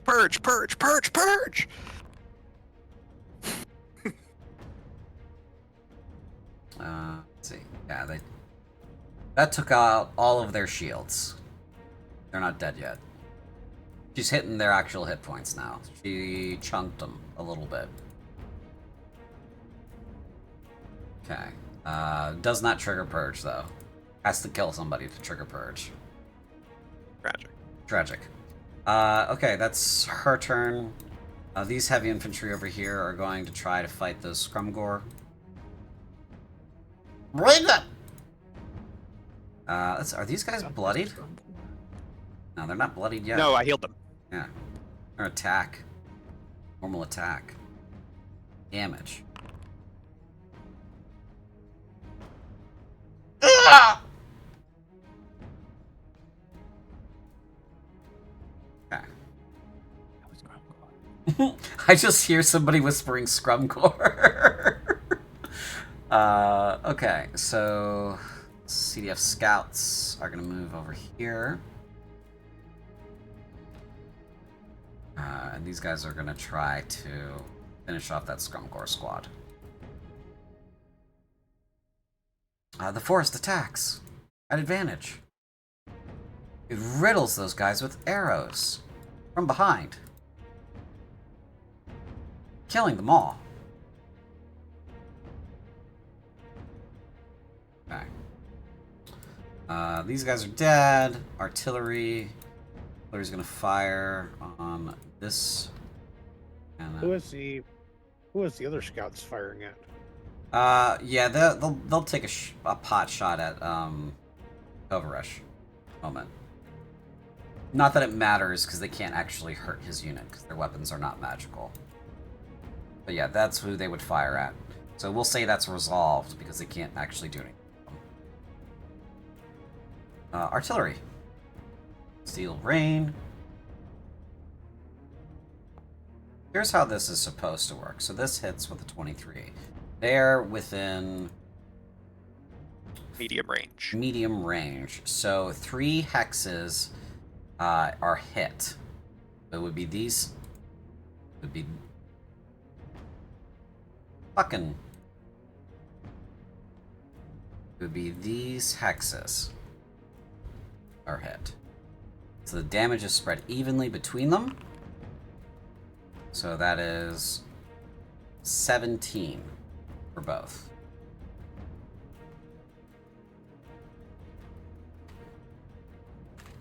Nice.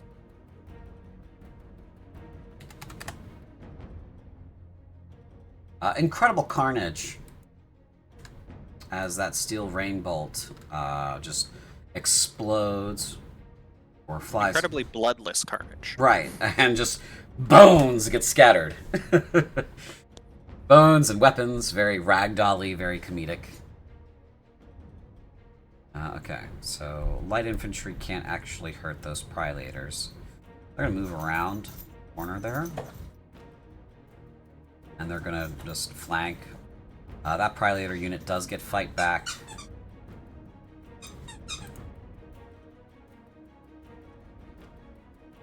So they get to attack. They hit. And deal that much damage. Which takes out that light infantry shields. Almost. They still got 10 hit points left. Okay. The Rangers are going to move. Go to here. And here. And they're going to both attack. First one's going to attack this skeleton unit. So the drunk ones are going to attack them.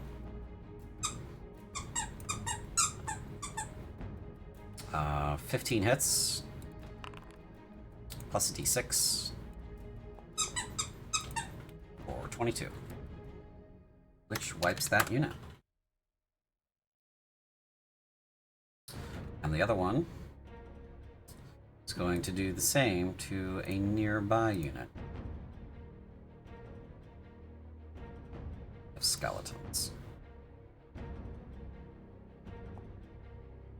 They miss.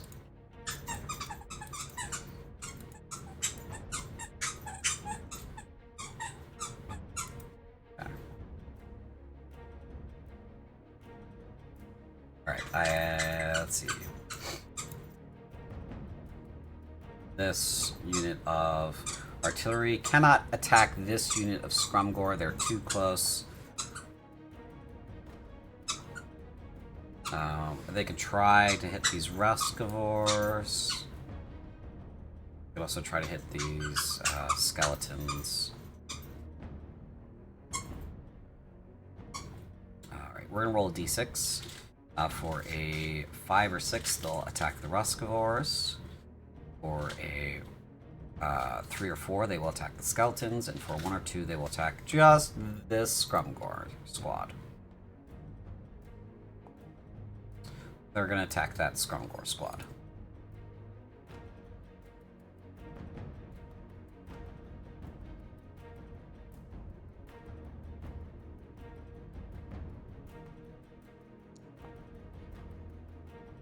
And so that is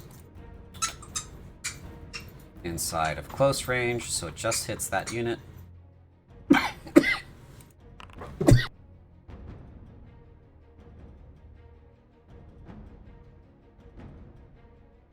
And they are destroyed.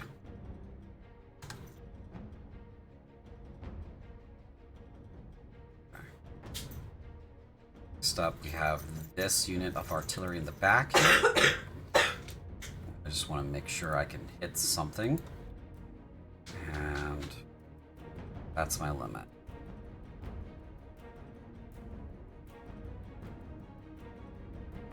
They could actually reach out and hit those Purgators.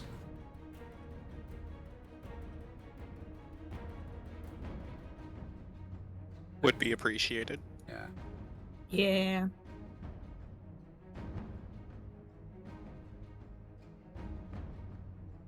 Pre-drew these hexes, but I just want to...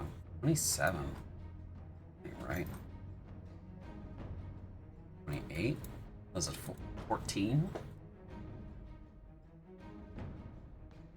12 hexes. It should only be 24. What day is it? 24. Oh, it's 2040 here. Okay.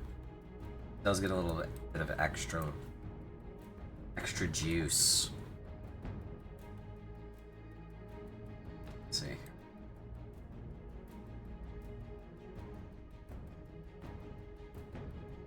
Redraw the circle. Center. There it is.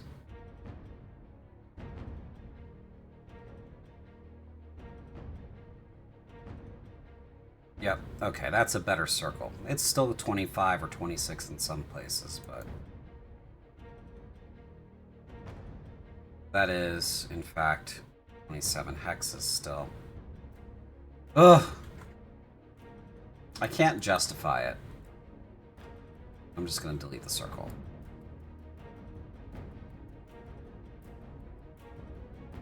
So 24 being... yeah, they're gonna have to fire at that Ruscivore unit.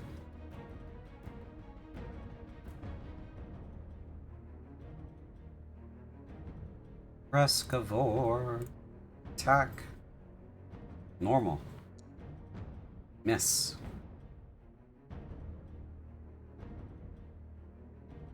I think that's everybody. I used both artillery. Yeah, I did. Right? Yes. I used both of these guys over here. Okay. Yes. All right. Let's see. These rangers are gonna move down because they can't do anything against those Prilators. It's 2-2. Covering the bushes there, and they're gonna shoot at these skeletons.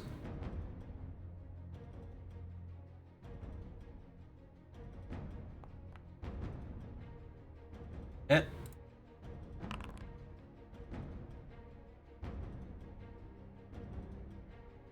destroyed. Well, they're just attacking the bloodied ones.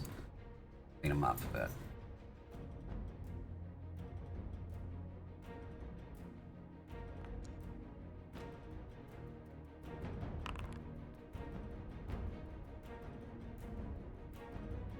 Okay, so they were here. They get 1 moving down, and then they have a movement of 5, so 6 total. They're gonna get to here. Another 1, 2, 3, 4, 5, 6. Yeah, right next to that structure. You guys are gonna next to them. 1, 2, 4, 5. They get more. Okay. I think that's everybody now. Alrighty. Scars of the Void's turn. Okay, so Ruscivores are going to fly to this artillery unit and attack it.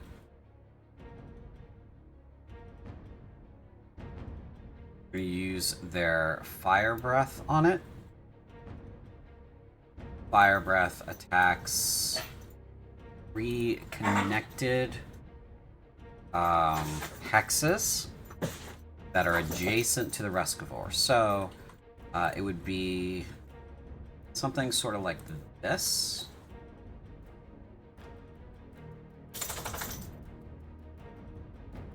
Pretty close to that. Is this a line? So yeah. So let's see here. That and just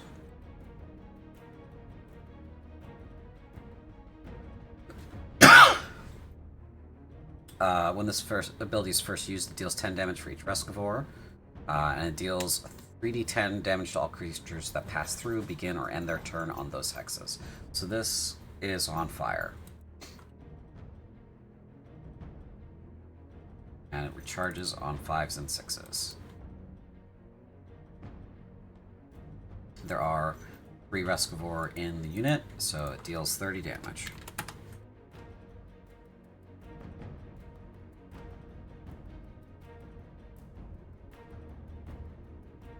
I'm just going to draw a little hand sort of shape here. Oh, that is such bad news. And set it on fire.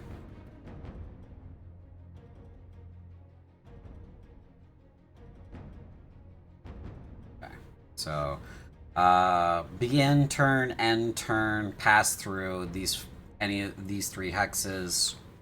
You burn for 3d10. Let's see. Then they're going to finish up their move going this way.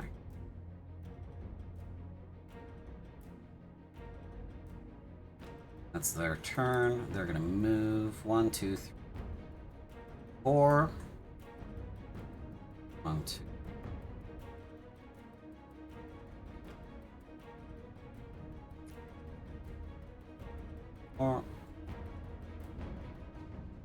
Four. 3. Attack.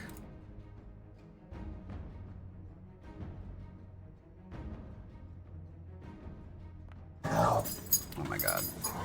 Children, please.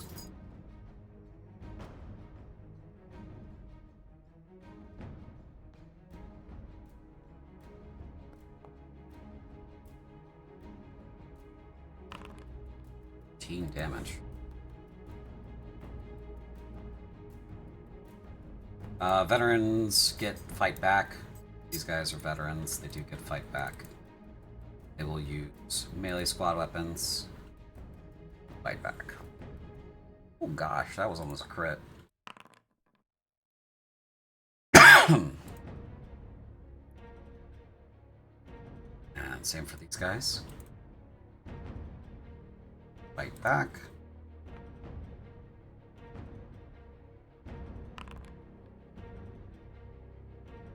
Six. Okay.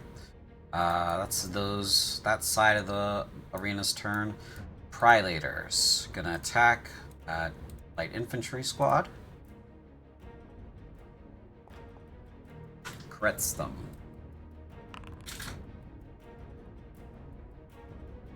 They're all dead. Alas. The whole squad is wiped out. Ooh. Skeleton infantry are gonna move here and attack one of these archer squads, one of these ranger squads.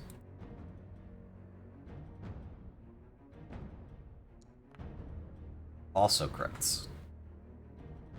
Yikes. Almost takes out shields. That unit does get to fight back.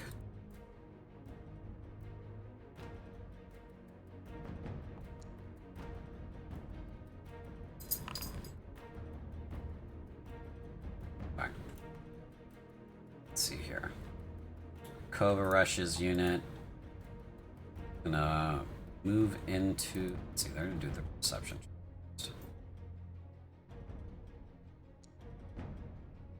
Oh yeah, they see those scouts. 1, 2, 3, 5. Yep, that's the regular move. Well, one of those scouts is about to become a hero, or they're all gonna get killed, or incredible nightmares for the rest of their lives. Let's see. Squad weapons.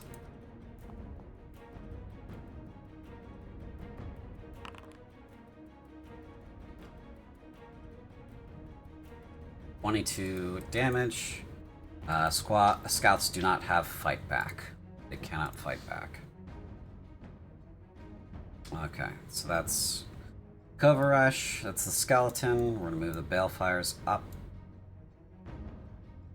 1, 2, 1, 2, 1, 2, 1, 2. You see where they're going? They're heading towards this this fort here.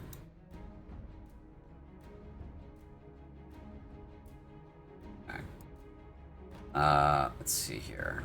I'm gonna move around here. And they're gonna attack you, Eliana. Kind of in the way. Hell yeah. It'd be silly not to attack you. Do I still have the +5 from The shield? Ben's spell? Yeah. Lasts until the end of the turn, and I think that was done on. Okay. Yeah, that was done on the previous turn. Yeah. Nope. All good. Do you take 22? You do get your fight back. Yes. Let me target him. And that's just like a regular attack, right? Yeah. Yeah.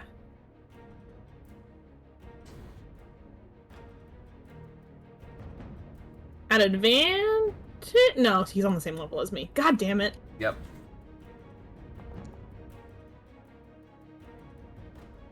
Oh, yes. Excellent. 19 does hit, yeah. Or 25 does hit, yeah. 31 damage.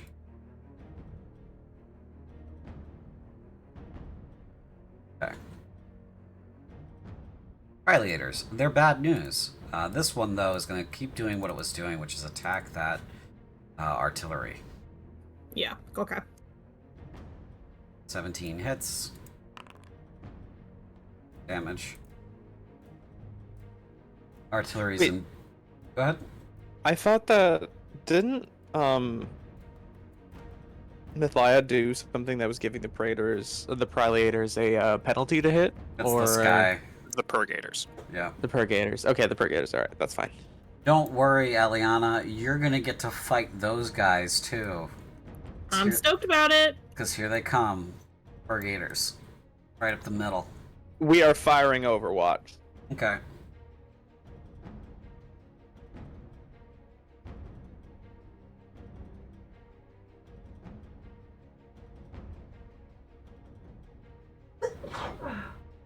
Do we get advantage for that one? You're on a higher tier than they are, so I will say yes. How? Oh, Ping, ping, ping, ping. They will make their attack with their burst flame great swords. They miss. You get to fight back. you distracted them, so it worked out. Also, everybody Team. who's within 3 hexes of them must make a wisdom saving throw for their frightening presence. Do we get the what's it called? Formation Advantage for tactics. tactics. Yep. Yeah. Oh, you hit them. Sweet. Okay.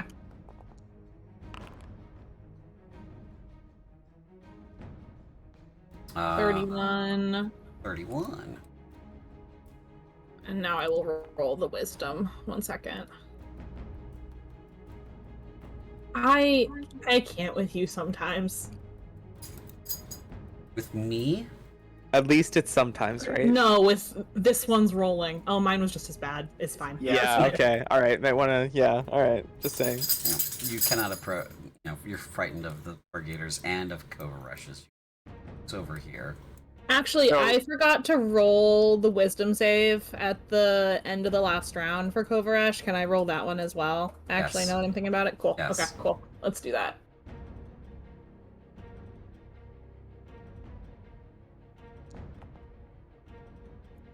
No better.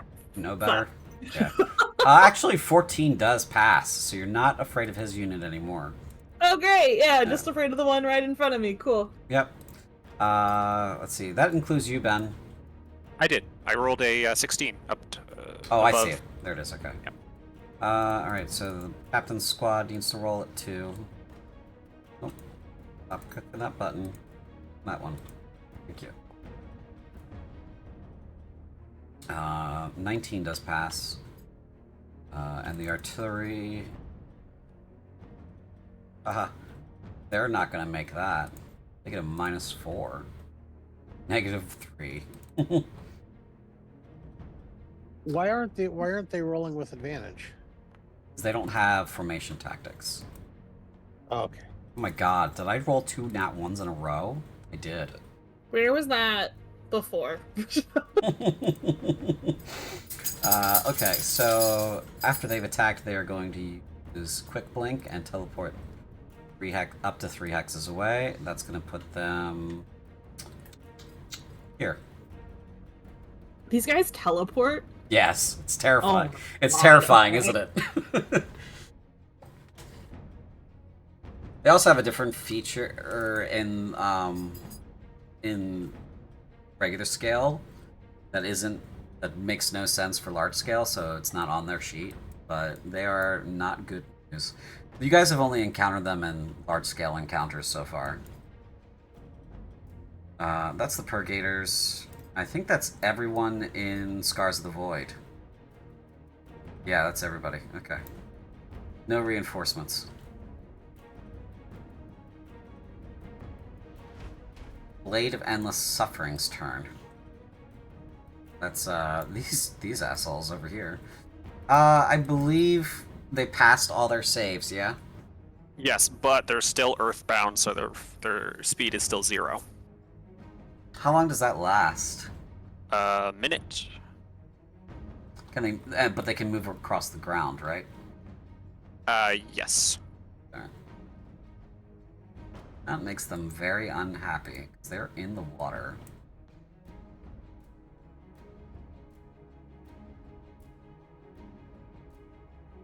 Does moving in the water, do they have that reduction to 1 movement while they're in the water? One. They're like here. They were like here. Yeah. They were here. So, yeah. They are coming ashore. I'll give them half, actually. So 1 and then 1. That's it. But then they do have their dash. So 1, 2, 3, 4. You see these more guys. You saw them get dragged into the water, into the pond, and it's not very deep water, but it is deep enough to ruin someone's day. If you're trying to like charge a battlefield, or this would be like a dead zone for enemy infantry, right? But they kind of crawl out of the water and go and crawl around. It's 3 of them. And it's very bad news. Once they get to wherever they're going, it's going to be bad news. Well, for now, they're easier to hit. Yes. 1, 2, 4. 3, 4. Ooh, +1.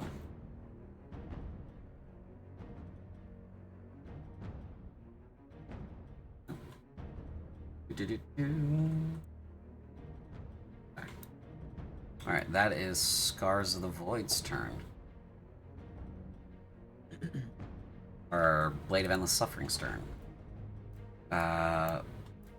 Round 7. Only unit that can make it, dex save from these skeletons. They're gonna eat it. I bet you they're just gonna eat it. Yeah. Yeah. God, they're 24. so destroyed. Probably saving one of this squad of Rangers' life, by the way. Okay. Eliana, did you take damage? Like actual health damage? No, I took temp damage. Okay. Has this unit taken actual health damage? No. Okay, then the 6d4 is gonna go into. They are three hexes away. Are there no? Can I move before that goes off, or it happens just at the start of my turn? What did I write?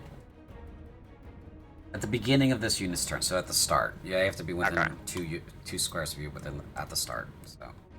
In which Does case, I was gonna ask, does the captain have all? Yeah, she's got all of her. She only lost 1 temp. okay.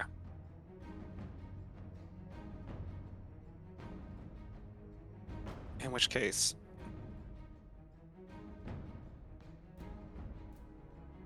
kinda want to be where Lillian is.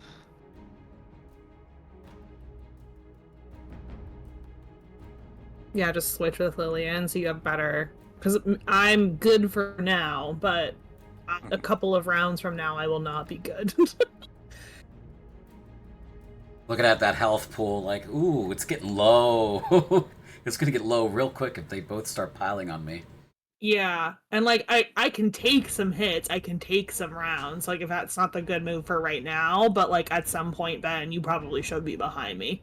Well, I can heal. I'm in range to heal you. I just want to be in range to on the next turn. If these guys have Oh, yeah, survived, yeah. I want to be able to heal them. I see what you mean. Because that Lillian's spot is basically perfect for me to be within 2 hexes of Yeah. all of the people who are in the thick of it. Yeah, I mean, Apostate, what were you planning on doing? Can you move over one, or do you? I guys have that that ability that lets me reposition. I'm debating doing that. Here's the thing. I don't think we've done any meaningful damage to any of these groups of enemies. These guys are not. Their shields are down. Okay, We'll that's just something. for just so everybody's understanding, we're just gonna call the temp hit points shields. Yeah. That might just make sense to do it. Call them that.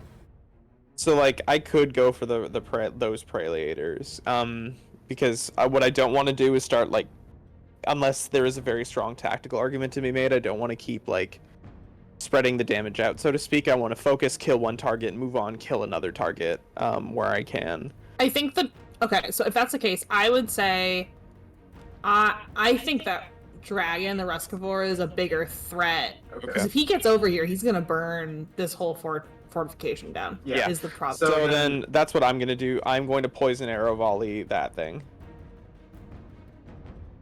And I'm gonna do that right now because I'm feeling emboldened by my commitment. You said that's what you're gonna do, so. Yeah, like I can't. He's too far away for me to do anything, but I can hold up these guys here while y'all take care of that. Honestly, this might come down unless Matthias' squad does a shitload of damage. This might come down to the Templars. So anyway, I'm gonna go kill some dragons with poison. And advantage. Goose Ghost poison. Oh 17 boy. 17 just hits. Nice. Alrighty, Roo. Let's do some damage then. Here we go. That was a normal hit. One day I'll roll that crit. All right. Now, I need to open up another character sheet real quick, and you'll understand why in a second. Meanwhile, they need to roll 3 saving throws, right? Yep, Triple con saves. Yeah. con save. Yeah. Here those come. Fail! Beef cereal. Paralyzed. 46 poison. And nothing. But paralyzed! That's pretty fucking good. So they'll take half of this. They'll take 12 points of damage.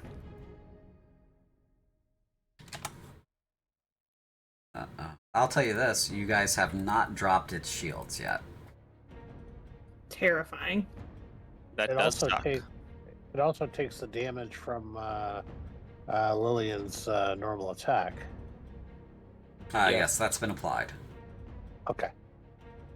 So they resist piercing damage. Well, Okay. okay, I'll save that other thing in case I need to do it. One other question, CJ, can I like really quickly? Is rolling to see what I know about purgators at all something that I could do here? You wanna learn about these guys? Well, yeah, because everything else I am familiar with and have encountered before. But the purgators I have not. I don't even know what they are. This is your first encounter with Rescavor too. Oh, okay. Okay. Okay. So whichever you would like, you may make an Arcana check on. At advantage. Yeah. Because of your Um, demonology. it's true. Let's do it for the Rescavor then. Okay. Yeah. And I do get advantage on this. Wow, everyone! It is not a strong night for me at advantage, but we're doing it. 17's pretty good though. I mean, that's way above average. So, even though you had an average roll, average for you is pretty good. Yeah. The Rescavors are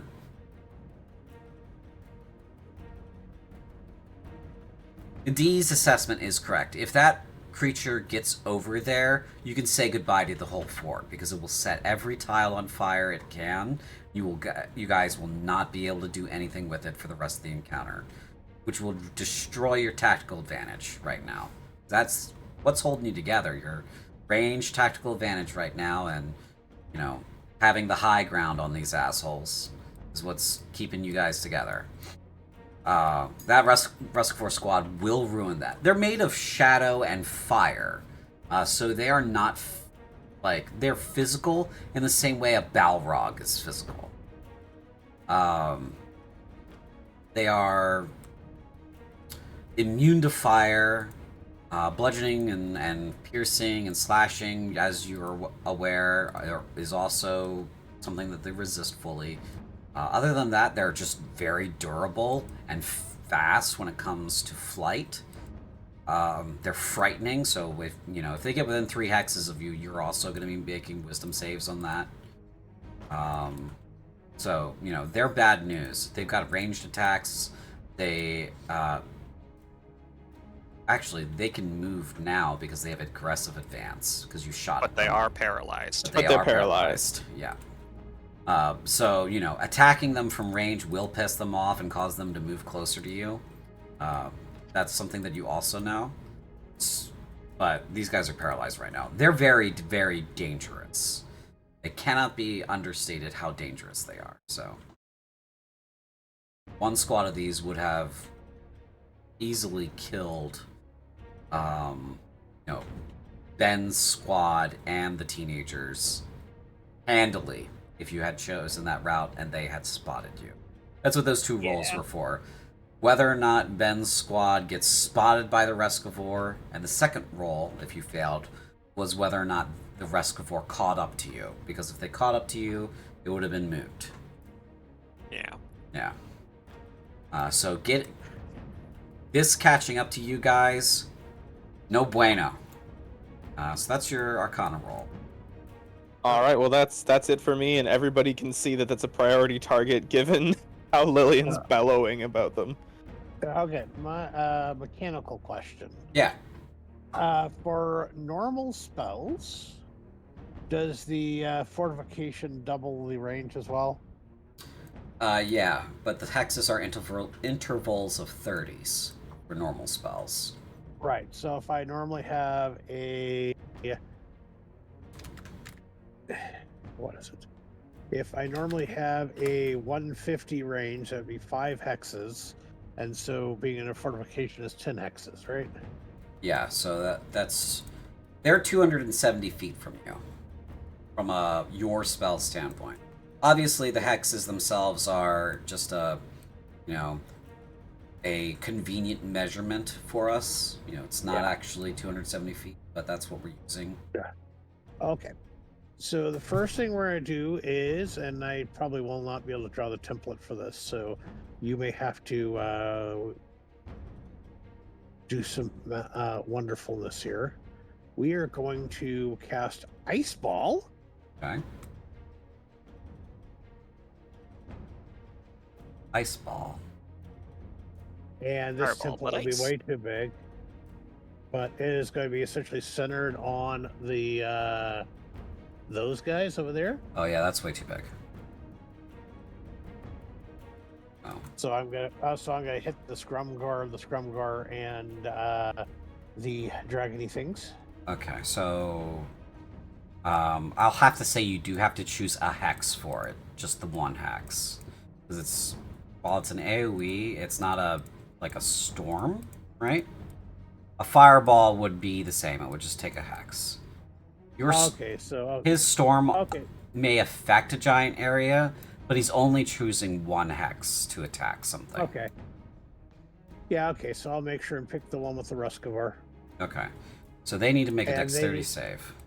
But they're paralyzed, so they fail. So they fail immediately. And they will take. Ice ball. It's a fireball, but but made of ice. 8d6 ice damage. Cold damage. Okay, so /R 8d6. 34. They don't resist cold, and their shields are down. Hell yeah. Now the squad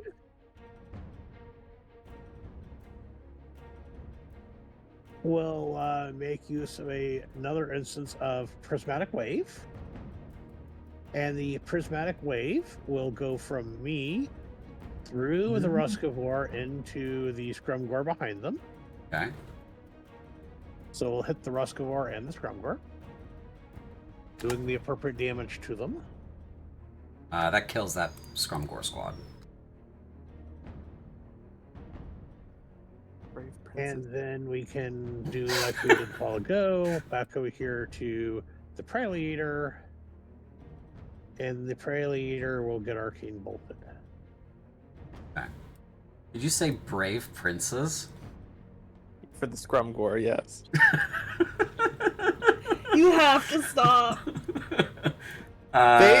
They go through so much, okay? 16 hits. Okay. And that's it for me. Okay, you gonna damage is 16, yeah. So they take 1d6 less. It's their winged defense, so. Okay. Shields are almost down on this Preliator squad. Okay. And now, how are the Ruskavar looking? They're pretty bad off. They're having a bad day now. They're paralyzed. They've been significantly damaged.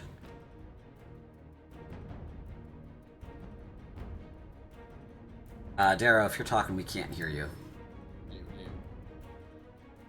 You can hear me? Hear you now. You can Now hear we you can now. hear Now we can, now we can. No, I was just measuring. I'm ready. I am gonna. Ooh, mosey on down. Mosey, and Make a wisdom saving throw. Yeah, I figured. I probably should have just not even moved. You got too close to this guy right here. What are you doing, man? I know. It's okay though. Probably. It's I don't not know. okay. Fuck, It's dude. not. A 5? Man, Doesn't he get it? he does not. He does not have formation tactics, and he's not within not close to anybody. Only units that have formation tactics get the buff. Okay. He does. You do have the Fortify Valor, though, don't you? Yes. do. You add a D4 to that. Yeah, you can add a Okay. D4 to that. Your 9 will not pass. Well, it'll make me feel less bad, like you said. 6. Oh, you rolled a 1. I still feel pretty bad. Let's be honest. Della. Just because I'm not paying attention to you now doesn't mean anything. Well, so I have disadvantage. But you know what? I can still like, just cinch You it. have advantage from height, so. Go You- for the you You can rest still of dodge our- this. Well, who are you attacking? Are you attacking these Purgators or the Ruscivore? The rest of them. Well, then you would have your regular advantage because they're all the Oh. way over here, and you're not afraid of them. You're afraid of these guys. Oh, I know it. I know it. Well, then that's what I'm gonna do. You could just turn and not look at these guys. Just let them walk up to you from behind and kill you all. Hopefully they don't do that. We'll see.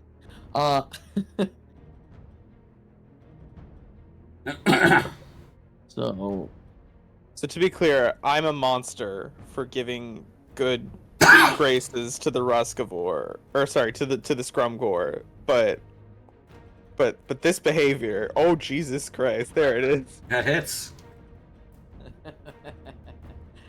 Come on. Do damn. Oh yeah, it's down. 33 damage. Comes down to 16. That is enough to finish that squad. Yeah! There we go. There it is. Alright, that does change what I'm gonna do. Because that means I can end concentration and earthbind these motherfuckers!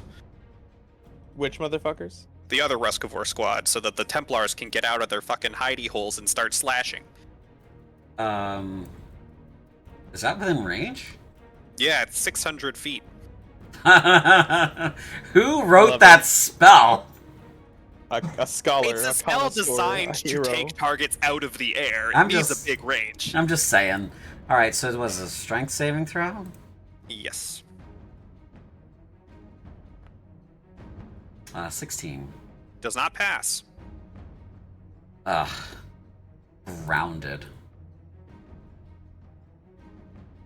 There.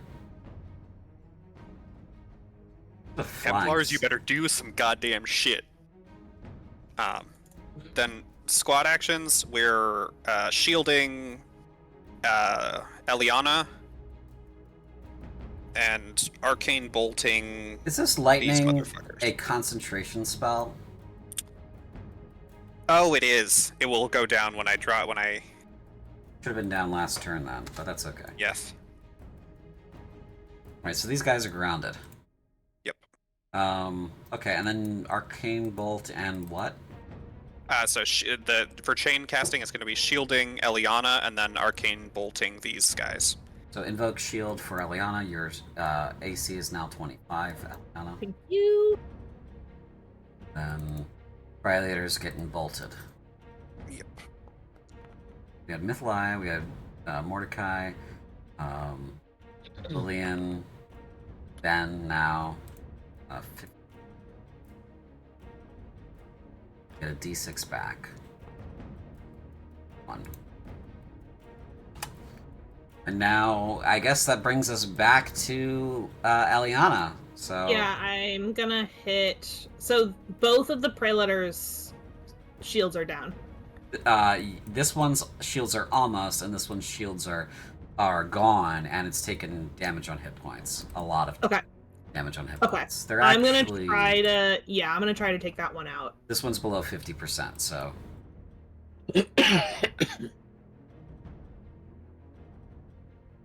Even if you leave it close, then that means the captain might be able to purge. Yeah, that's a good point. Do I get advantage on that because I'm slightly above ground, or is he on the same level as me? No, he's below you. Ha! You might, given that the captain has purge, though, you might have wanted to attack the other one. That hits. Oh no! Focus on the target until it's down. Oh, it hits? Really? Jesus. Okay, cool. They only have a 15. They're very much really get in it, not really defend themselves kind of group. 31. 31. Yeah, that finishes the. Oh nope, almost. They're still Yeah, that's alive kinda what I by. thought would happen. They're still alive by one. By 1 hit point? By 1 hit point. I shit you not.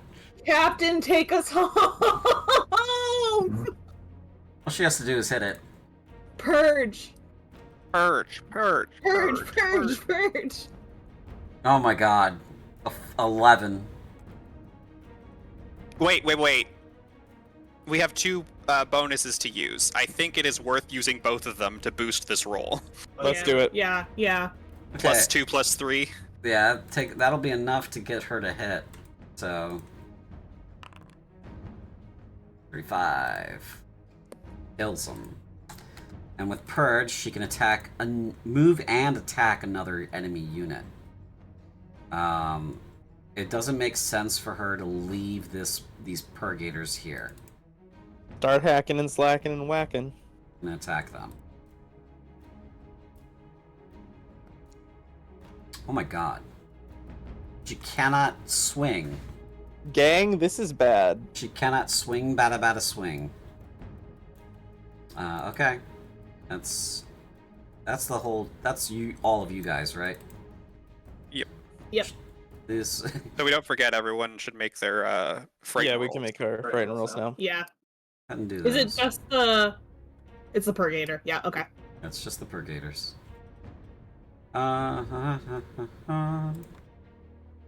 Damage? They actually do hit the Purgators. 11. Also. I would love to roll well on this. Saving. There we go. Frightened. These guys need to make a wisdom saving throw.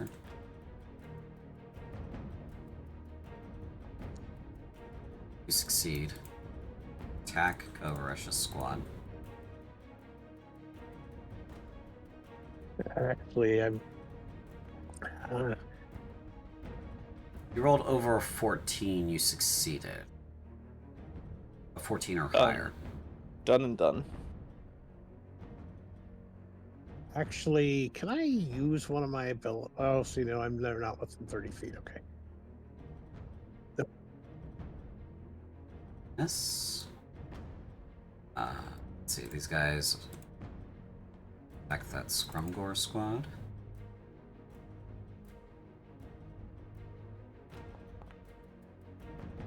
It's sorry, destroys them. Kovaresh's unit gets fight back, so they will fight back. Hits. Scouts are almost dead. And that's all those guys.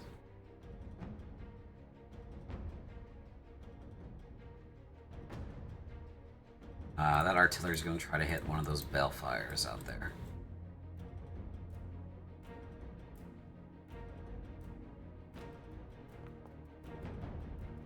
It's...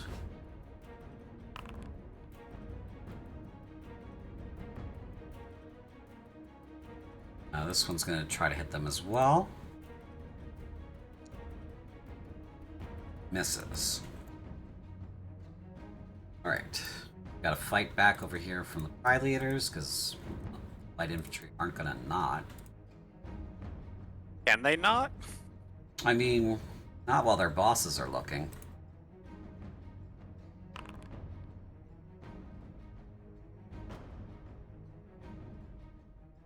Let's see here. Rangers are gonna try to take this fort. They're gonna move. 10. 1, 2, 3, 5, 6, 7. 1, 2, 2, 3, 4, 6, 7, 10. Yeah.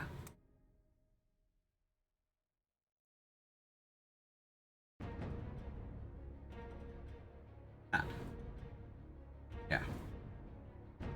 It's a dash, though. These guys are going to disengage, move 5 back. Shoot at those skeletons.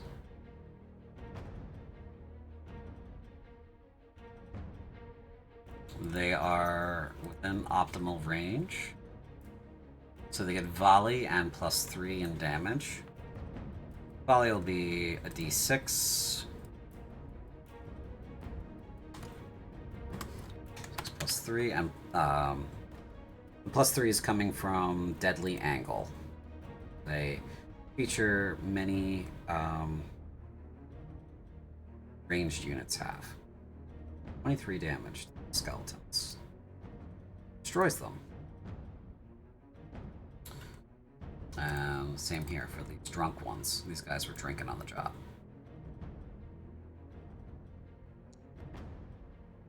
It's 1d6 +3.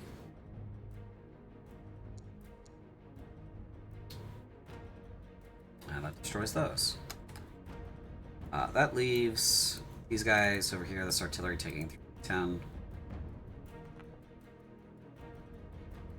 Take 8. They will be here at the end of their turn, so they will take 3d10 again. It's 14.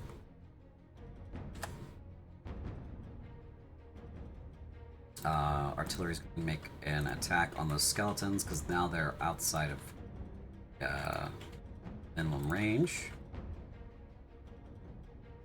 Maybe or steel rain.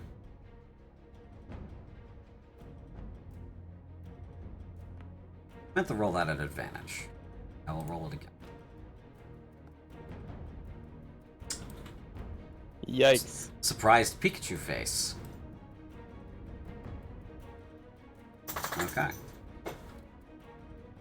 Well, I'm gonna do the other artillery now. Let's see if we can steel rain. That Scrum Corps squad. They can no longer see the Rescivore because of the walls, so.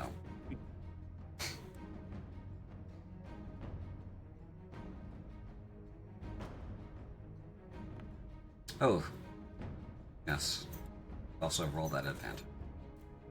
That does hit. So, let's see. They are 9 hexes away. They get double range. That is medium range. So basically, they take 30 and they're destroyed. Okay. Templar. 1, 2.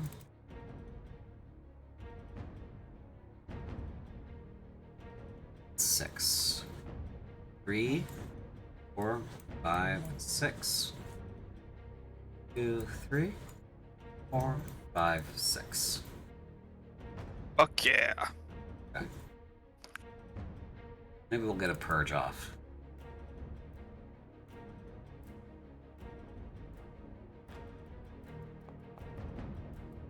Well, that does hit the skeletons. It's gonna destroy them. Purge. So they get the purge. I'll move this one and attack. Oh, and this chains. Yes. But they missed. Yeah, it does chain. So, so 1, 2, 6. Actually, that was their maximum range. Okay, so they got to be here. I was seeing if I could like wrangle a purge chain to take out both skeletons and then hit the Ruscivore, but that's not gonna happen. They could charge and be in automatically. That'll do it. Yeah, they charge and be automatic. Nice. Yeah. Never say I didn't do anything for you guys. Okay. Damage. Why am I rolling? That's gonna kill them all. Chain. Guys. Just seeing if they hit. They hit, they kill. Yep. Okay, they hit. They kill them all. Oops. Oh no. Oh no! I can control Z. I have the power. There we go. And then, so that's a purge and a purge. And we're gonna attack the Ruscivore. They hit. Deal 31 points of damage, half to 15. And the Ruscivore have fight back. So they will do that. And also these two guys make some saving throw. Do I have formation tactics? They're not next to each other. Fair. Misses. Sword and board. If they had formation tactics, then they would have been wiser to move into the spot between themselves and the other Templar squad. They only have a wisdom of 10. They're not that wise. Saving throw. As you can see from their distinct lack of a modifier, they're not the wisest of dudes. And that unit fails, so this one's frightened. Okay. That's the CDF's turn. One thing, just to make sure that if the captain's unit is a purge squad, does that mean she gets to fight twice against the purgators? Because she only fought once. Let's see. What does purge say? You fight twice. Against enemies with an honor score lower than its own, yes, she does get to fight twice. Nice. And how about the Templar do as well, right? Oh no! Misses. I'm going to. That's what I'm going to use my reaction. We're going to invoke Wheel to add a d6 to that roll. 3 Plus 3. That'll hit. Yes, the Templar do fight twice. So, good call. Thank you for checking me on that. My brain just thinks about the chaining, because that's the really cool bit. When I specifically... Okay, they miss. When I specifically built this to be like an honor-based unit, because we don't use those stats that much, so... so she does hit, right? Yep. So... 35... Not them. Selected squad. Thank you. And how are they looking? Their shields are down. Purgators have lots of hit points. So, that's the end of the Bane Knights and the CDF's turn. Scars of the Void. We're gonna start over here. Resh is gonna just probably body this scout squad. Yeah, they're not gonna survive that. He kills them all. Oop. Nope, I meant to do this. Nope, that one.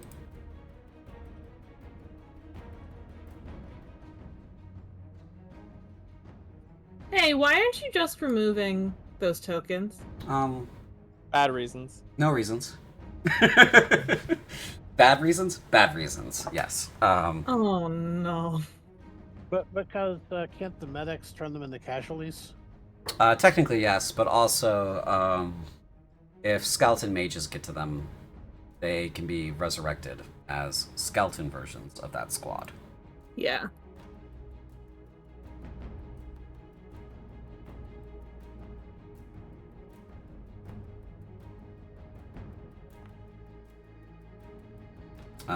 They succeed. They're not afraid of Kovaresh, but that might not be a good thing. Okay, so Purgators. We're gonna attack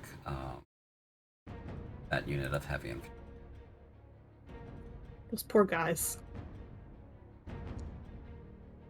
I miss. Okay, they're going to use their quick blink to teleport to 1, 2, 1, 1, 2, 3. Yeah, they're gonna do it to here. Or here, 1, Where 2. are they going? The back line. I guess, yeah.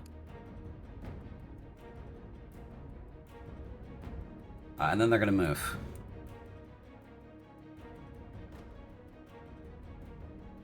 So they're not charging. No, they already attacked. They've already attacked. Yeah. So I can't use the Overwatch on them then. Nope. Alas. Alas. This unit of Prilators is going to attack you, Eliana. Yeah, go for it. Let's see here. He is over 60% on the same level as you, so he counts as on the same level. Totally fine. Yeah, he's gonna attack you at normal. He crits. Okay. Your shields are down. Yeah, my shields are down. You do get fight back. Yup. Oh, that's these guys over here. Oh. Sorry we didn't get to take a break. We're almost done. Oh my god. It's fine. We won't be done if you guys keep missing, though. Jesus. Balefires. I've rolled like hot shit tonight. It's fine. 2, 3, 4. Unbeknownst to these big fat frogs, that the fort has been retaken. Okay. This Violator squad's just gonna continue wrecking the troops, so.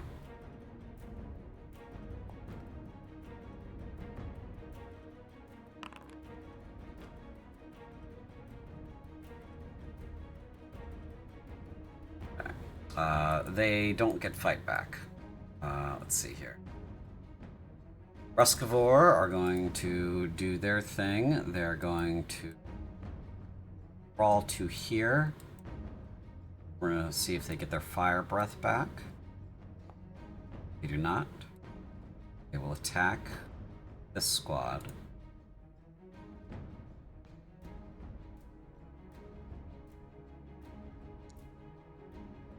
They miss. The Templar get fight back because they're over veteran level. So they will fight back.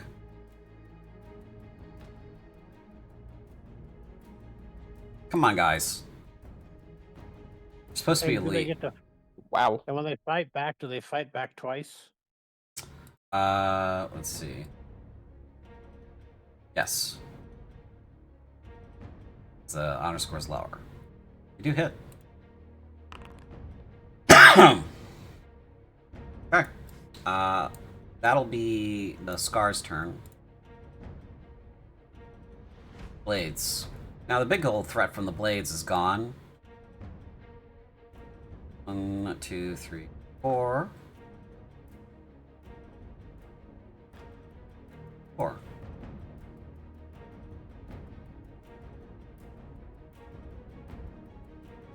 Drumgore, coming up the back. Okay, that's it for the blades. I think Mordecai and the Templar at the end of our turn should have rolled saves against their fears. Yes, yes. true. And then once those Scrumgore move in there, they should get overwatched by Lillian. She would have to pick one. Dumb question. Am I rolling as the whole squad or just me? It's whole squad. You roll for the squad. That is what I figured. You guys pass. And you get a D4. But you're good. No, you pass. Just so you all know, I don't feel good about this. Okay. About overwatching the scrum gore? You do hit them. I'm sorry. Jesus.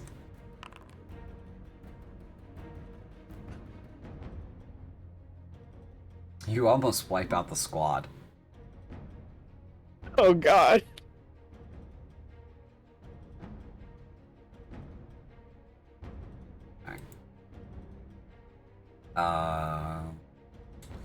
Yeah, so it's your guys' turn. So he gets to roll his save again. Right. Does not get over it. Are the did I get that right that the purgator's shields are down? Yes, their shields are down. There is a tactic I would like to try at the top, which is we can. You said prismatic wave is like nearest a line as possible. So technically, a line coming from this square down could we get through without hitting our artillery? It has to extend directly from you. Okay. Can this artillery move this turn? If they move, they are no longer in position to fire. I think that is worth it. Okay.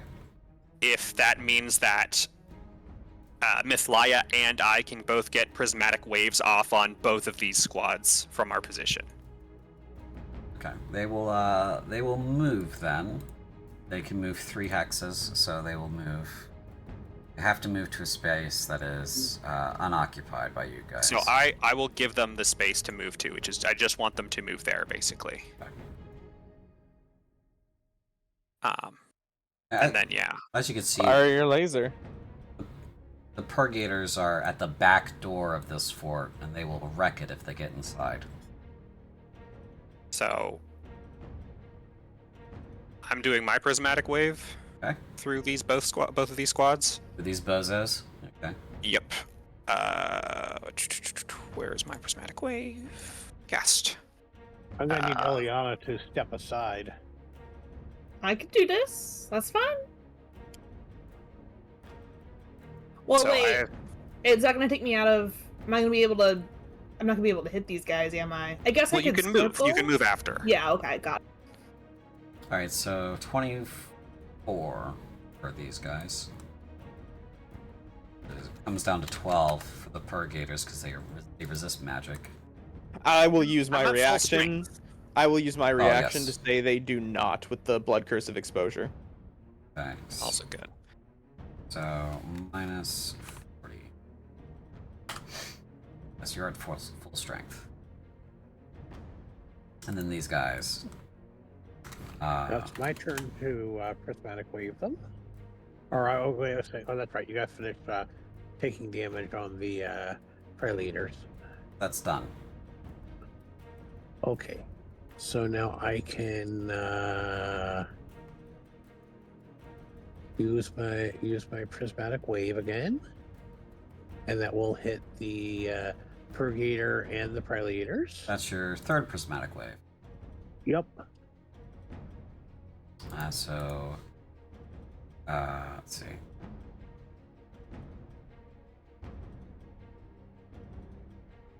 Minus 32, or minus. Does that resistance removal last for like a round? What's the duration on that? Around. Yes, it says until the end of the target's next turn. Okay. So that does destroy this Prelator squad.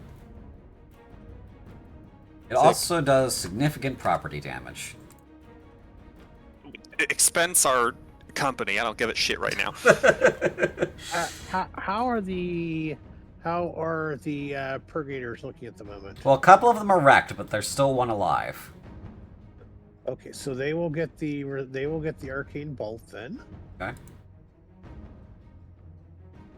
Maybe I made you guys too strong. 15 does not hit. You know you want to do it. You know you want to get in there, Eliana. Oh, I'm. It's not a Like, question. if Eliana can get in there, then I can use my action for something else. So go for it. No, hold on. I have something else too. Yeah, go for it. Go first. I'm not done yet. Unfortunately, this will not let me place the template, so you're gonna do it for me. What is? This is going to be a ice ball. Okay. Dex save of 19 for Kovaresh. Overrush. Eat Yep, shit. He's all the way. Than 10 X's on me. All the way over there. Yeah. He's at 10 hexes. All right, so it's just his squad. Yep. So they get a dex save. They do not see it coming, and it blows up right next to them. And Okay. they take 26 damage. It's a cold, right? Yes. They take 0 damage. They're immune. So you blow up some trees with some frost, but his whole squad there, empowered by himself and his powers, take no damage. Oh, I hate his powers. Yeah, His powers. his fucking powers. Hero units like yourselves vastly improve the skills and abilities of the units they're attached to. So, D, did you want to fight those things? Yeah, I am going Kill to him. come through the fort, and I'm going to kick the goddamn door down, and I'm going to smack this guy in the face. I want everybody to see this image of Eliana and her guys, Eliana and her boys, run up Liana and the boy. run up the stairs, through the fort, past the checkpoints, past some administrators who are not having a great day, towards the back door, kick open the back door in front of this purgator who's trying to kick in the back door, and then they fight him, and then they hit him. Yeah, and I hit him real hard. For 31. Are they dead? The purgators? Let's see. Da, da, da, da, da, da. Yeah. You destroy them. Hell yeah! Now go wipe out the 2 sets of Scrumgore. She doesn't have purge. No, but I Okay, will she go does. after the other Preliator squad after this, so That was one, that's my next two. hit. That was 2 moves for you. Well, plus the third that I did, so I'm gonna use my other 3 to... I'm literally not gonna say anything to Ben or Mythlia and just run back the way I came. Okay. Nice work. Runs out of the building. Goes down the stairs. Yeah, these guys... The administrator's like, didn't you just run back going the other way? Yeah. Well, that all things being equal, I want to shoot Kovaresh. Didn't you? Oh, you overwatched those Scrumgore, yeah. Yeah, if you want to shoot him, you can shoot him. I want Kovaresh, in a word, dead. So, Honestly, he can't die in this fight. If this would be the 3rd time. Like, he will never live it down. well, here's to humiliating a demon lord. I'm sure that ends well.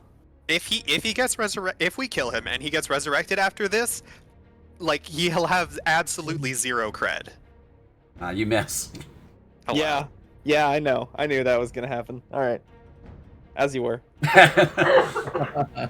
I'm gonna target this Scrumgore with my Arcane Bolt. Okay. Mordecai, did you attack? Not just yet. Okay. That's next. Yeah, that I hits. Thing. Thanks. 15. 15. Yeah, you're gonna kill these guys. They're dead. Zap. Zap, zap. Ah! It's just 5 little guys destroyed. I suppose if it's a druid squad, it's actually thorns grow beneath their skin and rip them apart. Oh, that's horrifying. Now, go ahead. I was gonna say, it's your turn. Go ahead. Yes. So, question. I'm sure we went over this, but if I hit someone with an AOE attack, and they're right, like it's in a squad, how does that affect the damage? It depends on. So far, because the math is different, and I didn't really consider this when I was doing these guys, because I redid all of them today, and I meant to, you know, do it over the early part of this week so I would have time to marinate. But I was sick, so I didn't.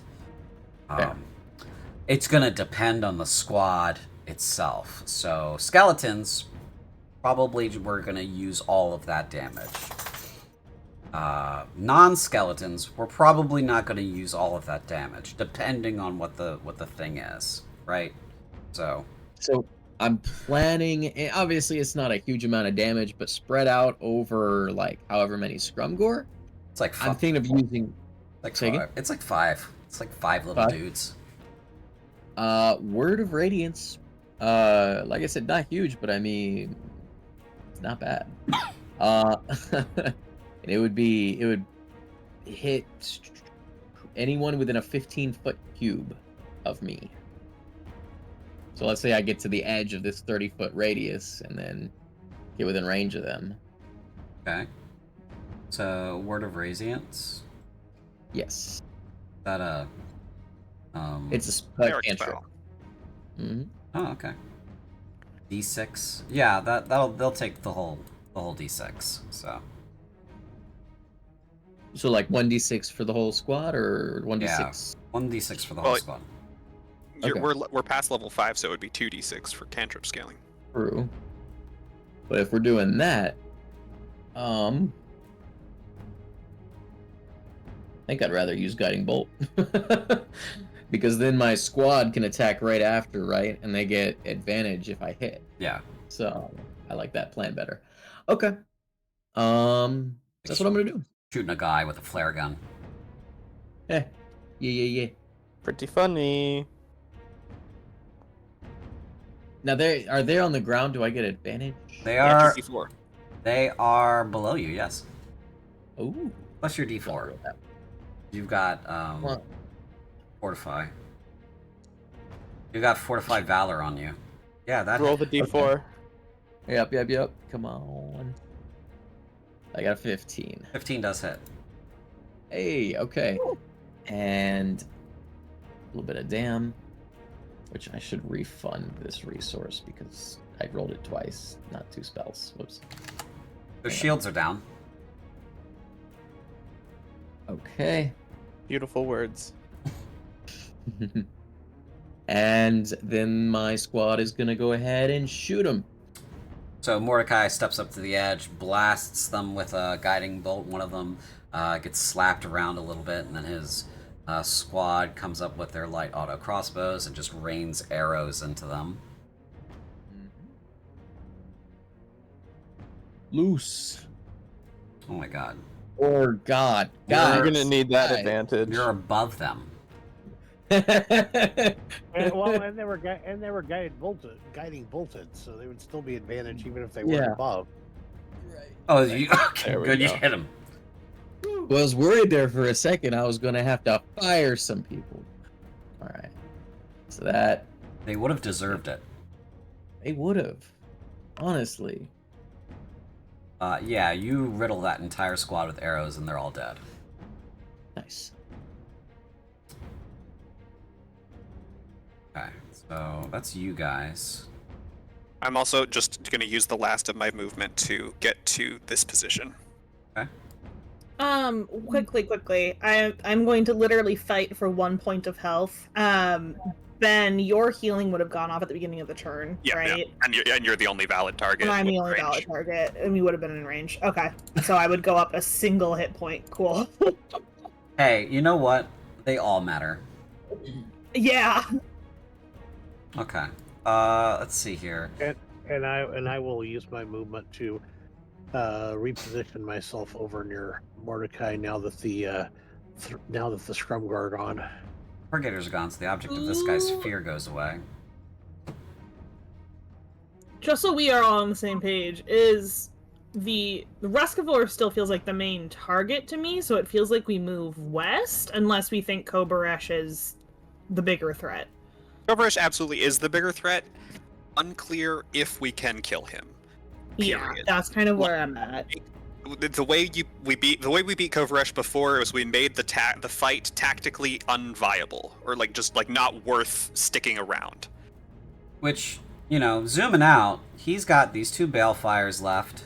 He hasn't received reinforcements in a turn or more, so he might. Thank you, Catraxia. So and neither have Blade of Endless Suffering. They haven't received any reinforcements either, so perhaps there's some fuckery afoot off screen. Okay. Wink, wink, nudge, nudge. So all he's got left are 2 Balefires, a Prelator squad. The entire Endless Suffering has been defeated, so they're gone. And the rest of our squad. I say we ice this motherfucker. Not with literal ice, but like, yeah. you know what? I say You want to go after the demon? death to the demon lord. I say we mount that head on the wall. Is what I say. I mean, he can what is it? You know the word. We don't know how to kill him permanently. Yeah. Then you know what? He can come at us again, and we'll wave his severed head back at him just to remind him what happens when he tries.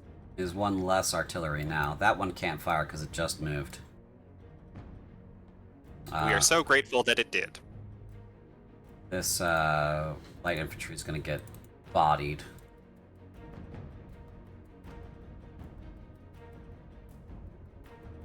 I did see the 6 there. I wanted to believe. They're dead. Honestly, the 6 still would have hit because they have a +7 and the AC is 12. There's not much they could have done. They were just bodies in the way, unfortunately. These guys are gonna move back. They're gonna move actually back to the city because they don't have much that they. Right here, 5. 1, 2, 3.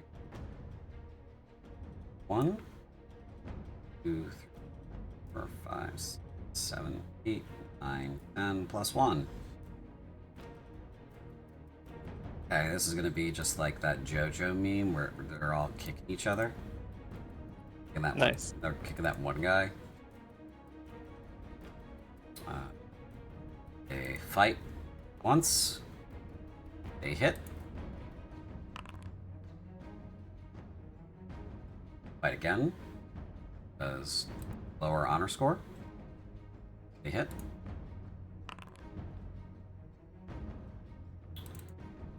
Shields are almost down. And then these guys. They fight. They hit.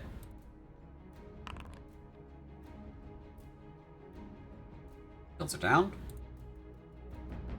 They fight. Honor scores low. Miss.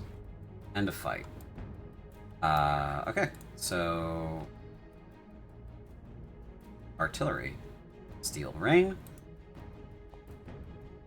They crit. Fuck yeah.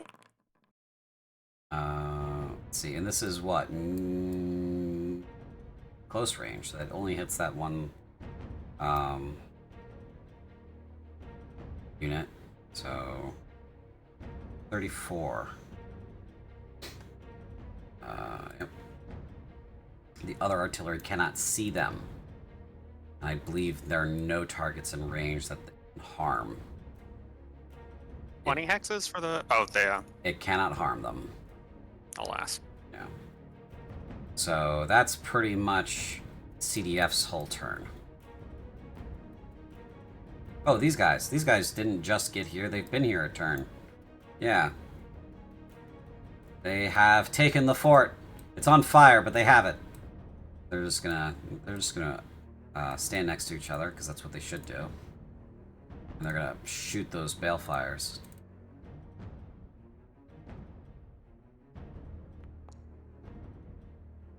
Hits. Plus 1d6. Plus 3.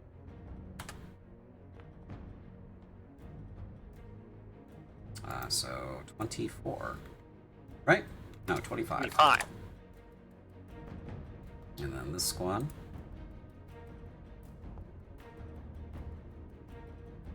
Hits. 25 again. Or no. What am I saying? I gotta roll that. Ooh. 28. Okay.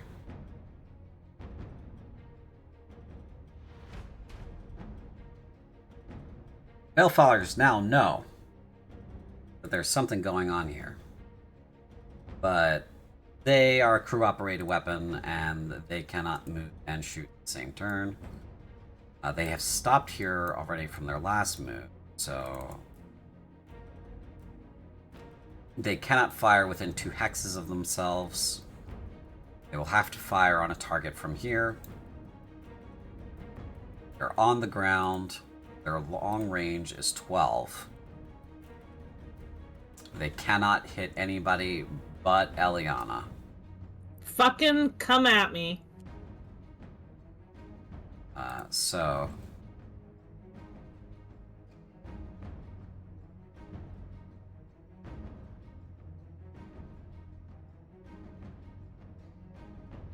disadvantage.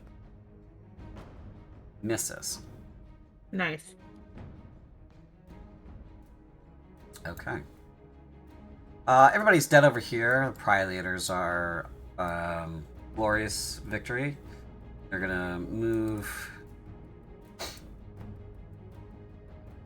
5, 1, 2, 3, 4, 5. Fly up the hill and attack. Hey, that sounds like it could be Overwatch. Yeah, you get to Overwatch them. Yay! 23 hits, Yes, it shall. and you get to fight back. Yes, I do. One of your guys is pretty badly wounded. Sorry, Overwatch I targeted Kovaresh. Does a 20 hit against the Priolators? Yes, it does. You just really wanted to get him, didn't you? I also didn't use these scouts. I should have. They would fight him. He gets to fight back. Yes, that hits.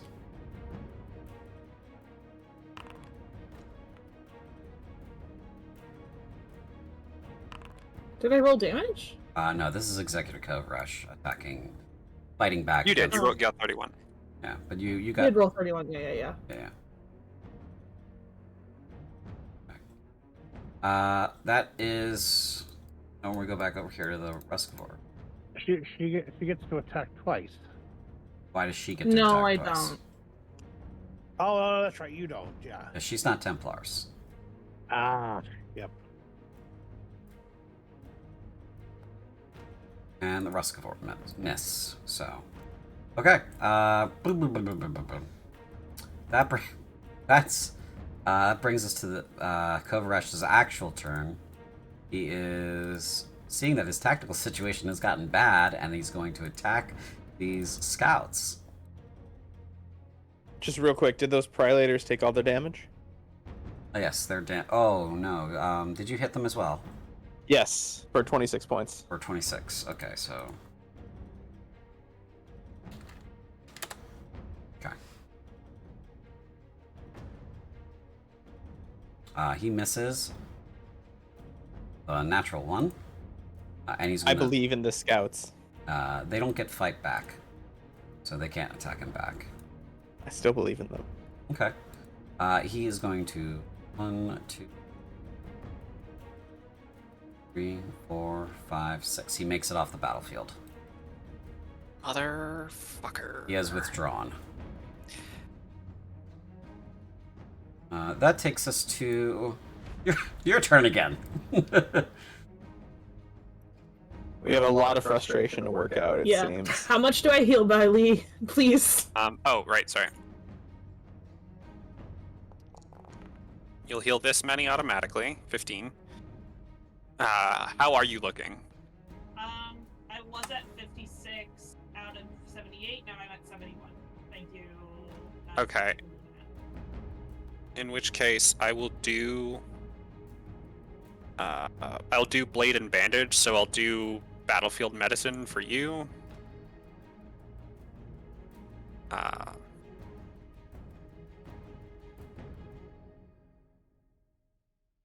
I'm gonna shoot the Prilators. Go Okay. for it. Yeah. I'm vexed. So that's on melee. Yeah, another 19. Okay, that'll bring me up to full health. Yeah, Does an 8? that does hit them. Nice. Okay. Oop.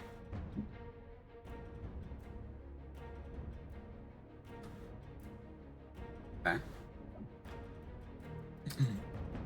Go ahead. I would like to whack the Prelator as hard as I can. You want to smack those guys? Okay. Yeah.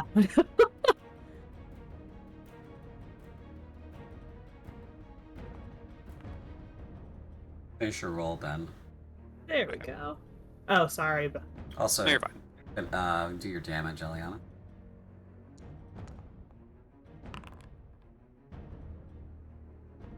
That hits.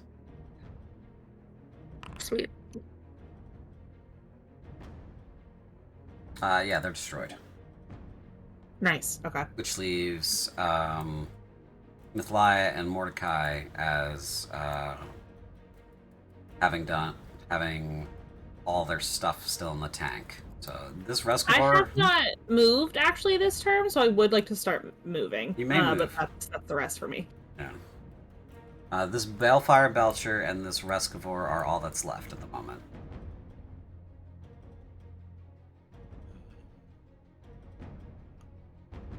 Okay.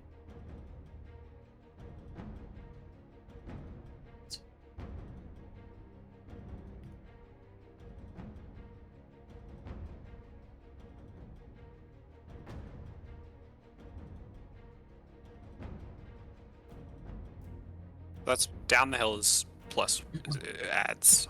But yeah, Road ads. it's +1, yeah. Oh, then I get +1. Okay. While you guys are moving, I'm gonna fight with these two guys over here. So, or wait, did they already fight? I don't think they did. No. The Templars, no. No, they didn't fight this turn. Because you guys might be moving in a direction that you don't need to move in. So, Wow, Ben needs to get here.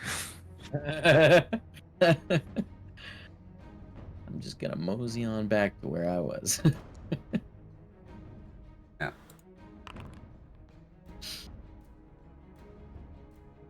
And then, yeah, that'll do it. Rest of four are destroyed. How far does my if I'm in the fortification, how far does my prismatic wave go?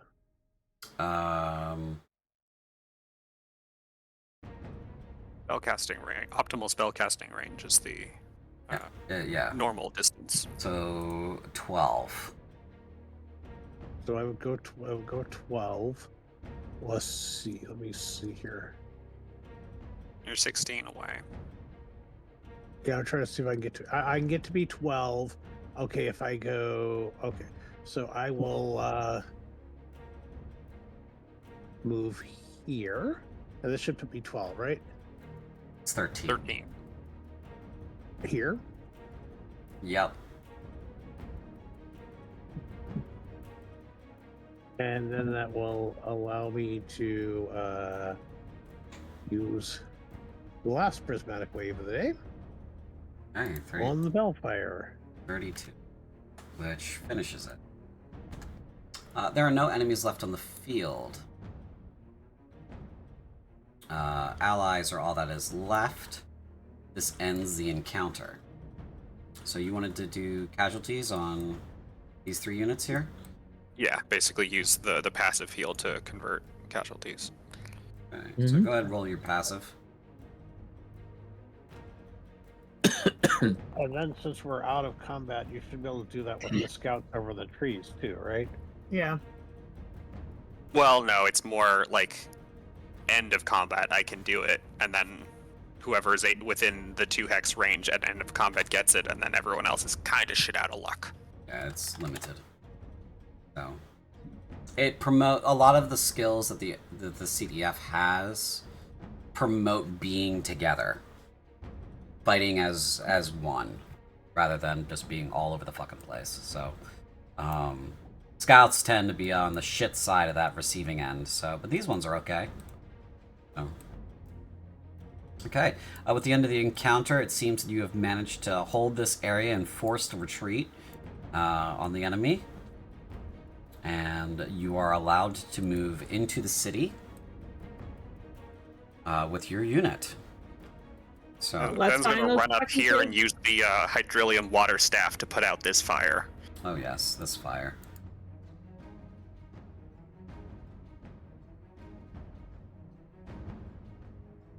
Okay.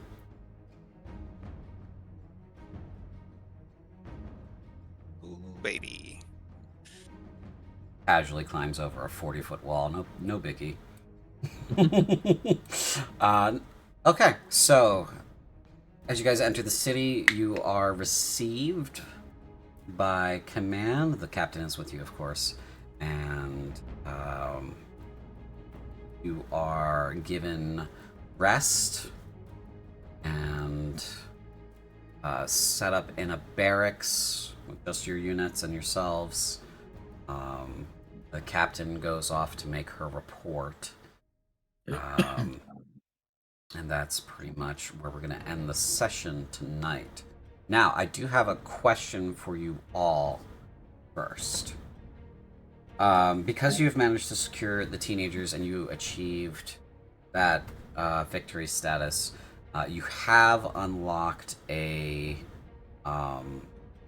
bonus encounter if you wish to do it. This bonus encounter is something that may or may... This bonus encounter will unlock something else for the community, for all the players in upcoming games and in current games. Okay? Then yeah, do we know what the encounter is, or do we not know that? You do not know... Well, I'll tell you right now, it is going to be a combat encounter. And Small scale. So small scale? Small scale combat encounter. And if you all die in it, you will at least have achieved your overall victory conditions. However, if you die in it, you die, right? So that would be no continuation for your character, and whatever down the line impacts that they might have had from surviving the campaign would, no longer there. That means, no heirs, no other impacts like that. So, and this encounter is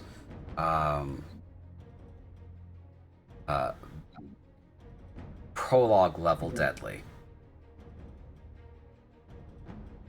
So, if you're not familiar with that, those were mostly TPKs. Or do you mean jumping into this encounter right now? Not today, but it would Okay. be the next thing after a short narrative. Okay, I mean, You guys can talk about it, but you don't have to make the decision now. But I do have to know before the next session so that I can gear it up. Otherwise, this is campaign victory with all of you alive, which is a good campaign victory, which means this would be the last session that isn't the campaign wrap up. Ooh. Almost all of us alive. One of us is a replacement. Almost all of you. One of you Almost is a replacement. I'm fine with doing the extra encounter. I I would don't do think the I extra. need to think that through unless other people feel very differently. we do it for the people. I also would like I don't know how much time passes between now and the extra encounter, but I would like to get into some of the narrative of actually being in Hillcorth. Would you Yeah, like? same. Would you guys like to do that? Have a narrative session after this, at the minimum. Yeah, absolutely. Okay. And if we're going into the next encounter, do we get a level up?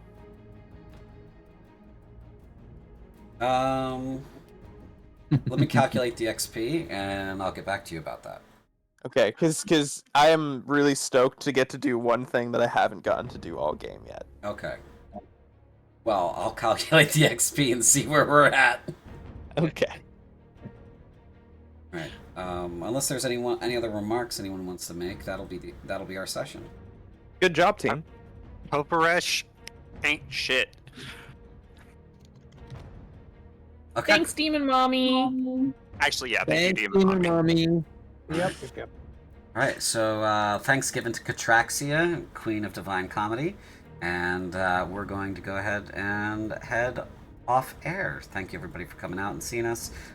It's my affiliate anniversary, apparently. Wonderful. That's going to be the end of our session, so see ya. Bye. See ya.